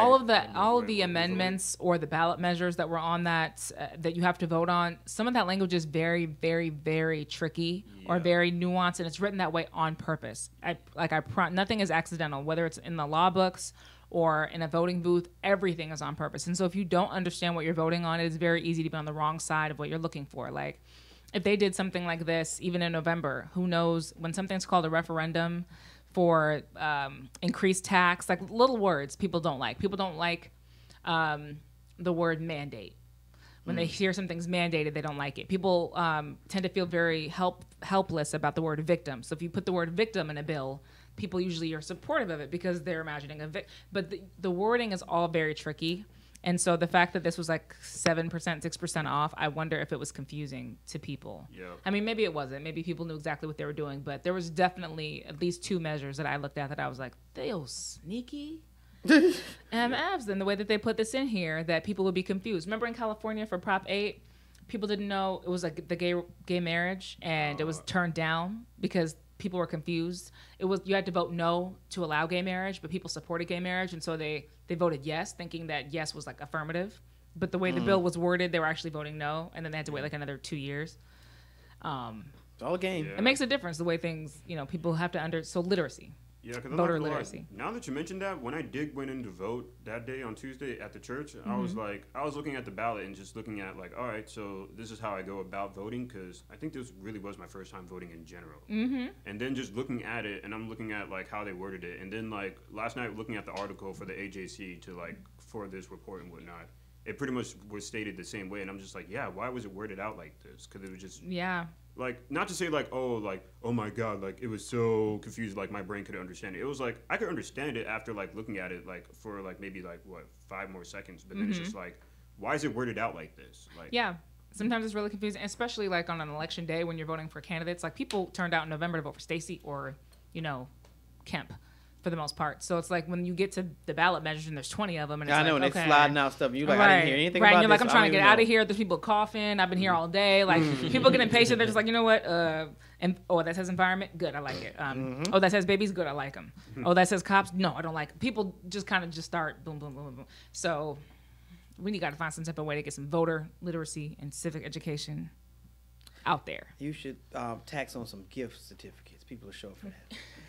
Tell them, hey, The we point giving is for away people not to $4. just show up. It's to know We're giving away $4 on. Starbucks gift certificates. You come sit through this class. It's 30-minute class. You'd be amazed. Everybody show up. You might like this. Well, I thought this was controversial or interesting. So, a Business Insider I'm actually. about to be insulted. Look, go ahead. They had a proposal about weighting votes, like having a vote system, so everybody's vote wasn't worth the same. Why would I like that? The reason they proposed it is because people said, and this is an organization that supports immigrants and immigrant rights. They basically said there are people who are engaged and people who aren't. And they said there are people who spend time focusing on certain issues, people who understand history, and people who don't. And they said maybe people who are more engaged, their vote should be worth a full one, and people who aren't, vote shouldn't be worth so much. And then all these people come up and say, actually, I would have liked that because I was kind of confused, and then I felt like I didn't want to make the wrong decision, so I just don't want to show up to vote at all. But if I could just kind of have like less pressure of a full vote, then anyway. I still don't understand how would I like this? Because immediately I heard black folks giving up their votes. Immediately, that's immediately what I heard. I would hope not. So, but that's what I heard. Like, half the time they don't care anyway. But now if I give you the option and say, hey, you can have a half a vote instead of a full vote, now I got some kind of leverage. I'm scared of what they do with it. So the weighting also goes across categories. So like if it's a women's rights bill, for example, like the abortion bill, as a female you would have a full vote. As a man you would have a half vote. That's garbage. That almost it's a weighted voted system. Sometimes I think you don't know me at all. No, sometimes I don't think you know me at all sometimes. It sounds very authoritarian, so I thought it would be up your alley. Especially because not all bills affect all people. So like with this heartbeat bill, like a majority of people in Congress in Georgia are men. And so technically speaking, men did make decisions with the crack cocaine disparity. A majority of people in Washington were white. So they're voting on things that don't affect them, or making decisions about people that they don't have to deal with. So the question is, well, should the people who are directly affected by the bill have more of a say in the bill than everybody else? No, because that's the case. Any bill they want, they can get passed. They're the experts. True. So you can get a group of experts to get with you. But what about the current situation where it's like, okay, there's a minority suffering because the majority don't get it? Yeah, but then we put like a lot of faith in them people, crowd thing and getting people together to pass something united. We can't get black folks to get on one page. You just have a terrible. That is not true. That's not a mentality. That will never help people. You gotta, right. You got to strive on, believe, and if and not it's entirely possible. And if not us, the next generation will. Thank you. Shahid. Thank you. Wow. It's entirely possible. We organize all the time. Have you not heard of the NAACP or the ACLU? Yeah, a long time ago. No, they're currently in existence. They're doing a lot of this work. Got in trouble for old girl acting like she was black. Wait, that was years ago. That wasn't years ago. You mean that? It was. That was in 2013. They got a whole Netflix special on there talking about her. People still talking about her. Well, Netflix does a special on anything that get anybody's attention clearly. Pretty much. Which me and Netflix can have a conversation. For those that don't know, if you don't read your emails, once again, Netflix is sliding more money on us because now my subscription first it went from $7.99 to $9.99, from $9.99 to $10.99, now from $10.99 to $12.99. Y'all pulling stunts and shows. Meanwhile, on the other side of the world, Hulu went from $7.99 to $5.99. Thank God I don't pay for Netflix. Hulu is not the same. Netflix has great original content. I don't care. I don't want to pay for it. I didn't tell y'all to go out here and do all this original. I don't want to pay for it. So no, I'm not paying you $12.99. You don't enjoy their original content? What do you watch on Netflix then? Nothing. Anything else? I watch Charm mostly every other day. Stranger you don't Things need is it. Then coming you back. should have it. I watch Netflix for like Ozark. Stranger Things. That whole thing is strange. I watch it for they have good shows. I don't have a problem with them doing an original program. I actually enjoy it. And I don't want to pay for it. You didn't ask me for it. You did it. So I don't want to pay for it. See? But this is what you wanted, though. This is what your money's funding Think for. about this. Think about teachers and how desperately they want more money. Which brings me to my next point. So if there was a bill to pay teachers more money and teachers got a full vote and people like me only got a half vote, teachers would probably get their raise. But since everybody gets one vote, all the non-teachers say, no, y'all are fine. Do you see what I'm saying? It could work in your favor. Which actually, I had to go to my child's school yesterday, which I'm still traumatized from because I was sitting with 5 administrators, which is kind of funny because I ended up being the big one in the room when it was all said and done. But I digress. Me and the assistant principal, who was a female, were having a conversation. And I said, that's funny. We were having this conversation on my show. And she was like, yeah, we only get paid one time a year. She was trying to get a nanny or something. One time a month. She was trying to get a nanny or something. And Nan was like, well, she was like, well, yeah, I don't need you. I won't need you during the summer because, we're off during the summer. And she was like, yeah, but they still pay you over the summer. And she was like, actually, and then she brought the math down. And when we were done with the conversation, I was like, see, I'm going to bring somebody like you on the show because the people that are on my correspondents feel that y'all should not get more money. And both of us were appalled by the time when she was done. Come on, bring her on. That was her. Come on, bring her on. We were appalled. Because once a month, I've been paid once a month too. Money's money. Whether you get it once, yeah, twice. but if you get a nice check once a month, that's fine. Okay, so we're talking about the amount, not the frequency in which you're paid. You know what? I don't care. The point is, bring them on. I told her that I'm going to bring on somebody. She was like, you should get the superintendent to come talk because he has a nice little formula and all that good stuff. So I'm going to reach out to him. Great. And we're going to have a whole discussion with educators and administrators. And we're going to talk about this because I think it'd be fun. We also have to have parents. Because part of the reason why I believe this job is such hell is because there's no parenting going on. That we need a PTA president. We do. We'll find a PTA president. Okay. Or PTO, what? They don't have to deal with the families. Sorry. When I think PTA, I just think of like Nazism. Like, oh my God, I'm so concerned. Because the people with nothing else to do but arts and crafts and bake sales. Wait a minute. My auntie does more than that. She has a full-time job. Oh, see, that's great. There are full-time PTA moms. They're certainly. All right, so for our last little topic, I came across this, and y'all know how I feel about this whole gender thing, and now we're beyond male and female, and give more substance than that. How you feel about the what? I'm just it goes back to my example of the table and play settings. Like we're beyond male and female, and now we've taken other to a whole nother level. So we have the cis man, the cis woman, binary, non-binary, all these other. He's talking about Americans' acknowledgement of gender. We're beyond gender now, so it's no longer. No, that is gender. Is that gender? Yeah, it's gender. I thought you were getting the non-binary, which means they don't identify with the gender. Yeah, but that's still a gender. Is this about Sam Smith? Yes. Yeah. Sam Smith. He had liposuction. No, it's not that. Oh. Right. So Sam Smith comes out. He did though at 12. Right. He said he had breasts. His parents paid for his liposuction at 12 years. But apparently he had to have it because apparently he had an overhaul of estrogen, which made him produce breasts. So they did that. A woman? Please stop. Oh, good God. All right, so Sam Smith comes out as non-binary. I'm not male or female. Just saying. I just love him. He's just great. He's so dope. Okay, so non-binary people do not identify as either male or female, and they use pronouns they or them instead of he or she. Yeah. I'm sorry. Do you watch Billions? I'm sorry. Huh? Have you heard of Billions on Showtime? Nobody? No. Wait, Billions? Anyway, I heard about it was the first non-binary character. It's really becoming a thing because I had a class last semester and he made us fill out a sheet and told he wanted us to tell him what pronoun we preferred. I had a teacher. Apparently he called somebody a she and they got really mad. So now that's becoming just so we all know outside of our bubble too. Like Georgia is still very much Georgia, even though we're in Atlanta. This is more than this is not just a thing. This is a code. This is like a way of life in lots of places. There in corporations for job applications and college admissions. It's like they ask you what your preferred, what your pronouns are. It's just, apparently it's no longer. So here's my thing because me and one of my managers had this conversation because he really gets it. So apparently, and this is where I was thrown off. It's no longer what you physically identify as, where you have a penis or a vagina. Now it's what you, in essence, kind of think you are. So if you feel, okay, but like a, because that's what Sam says. He's like, I'm not male or female. I think I flow somewhere in between. Yeah. It's all on the spectrum. So we've gotten to a place where now it's kind of how you feel that defines your gender. That kind of throws me off. To defend this argument, there are plenty of men technically that are just bitches. Excuse me. And so, in lots of ways, this already exists. Yeah, but that's usually behavior. She gets to curse. I'm just saying, technically speaking, this is already in existence. It's not a loose curse word like the ones you be using. It's technically speaking.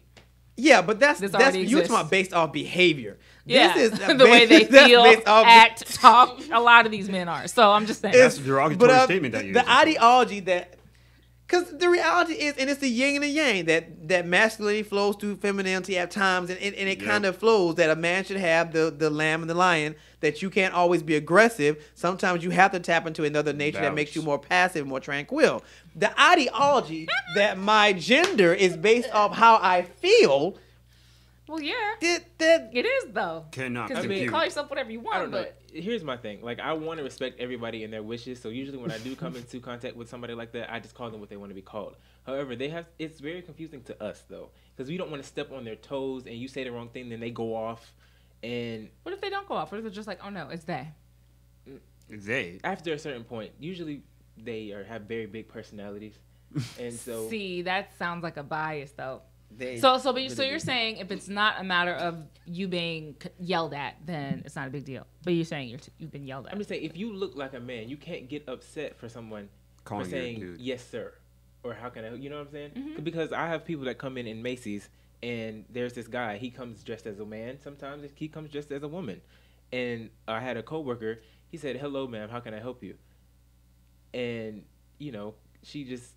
It's just confusing. Like I'm startled. I can't even get my point across. But I think that's what it boils down to. I understand the need for people to be who they are.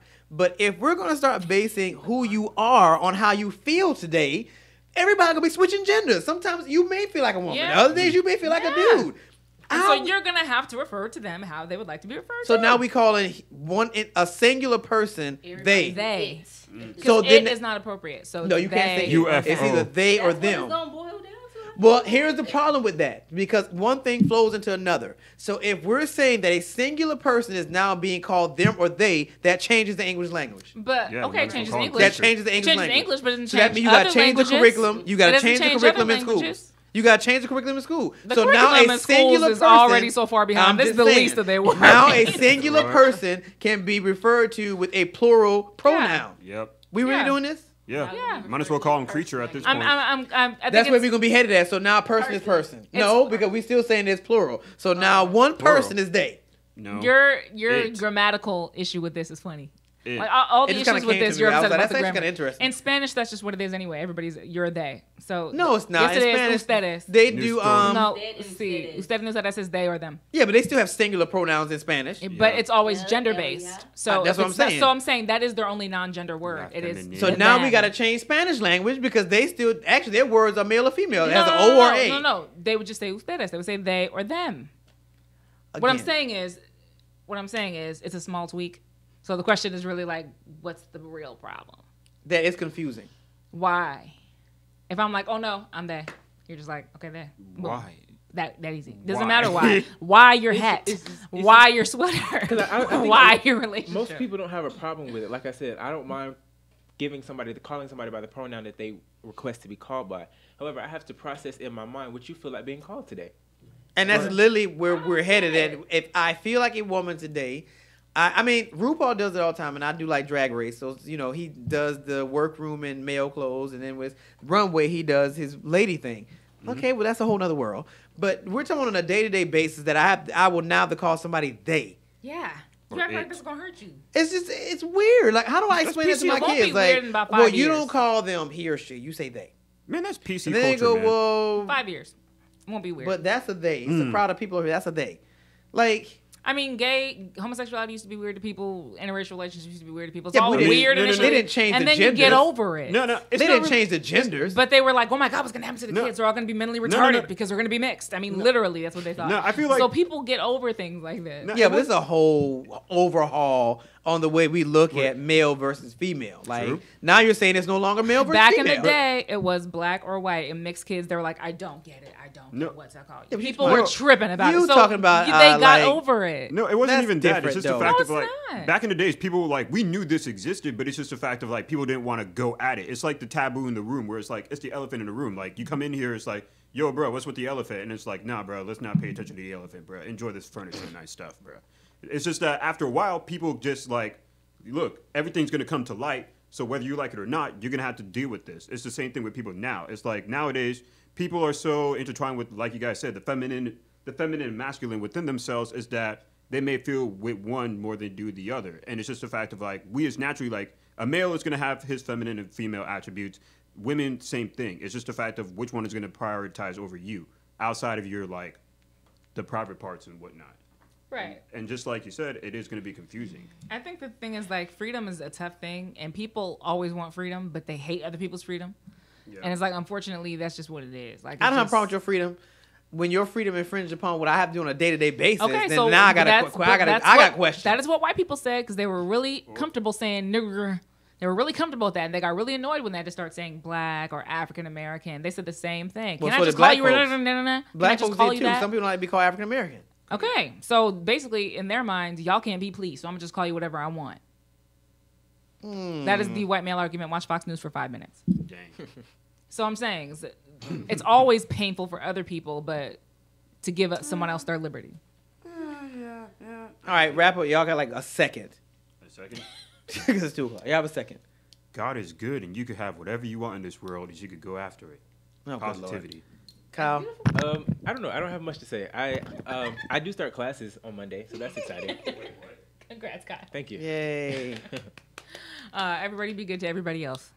I don't have anything to say.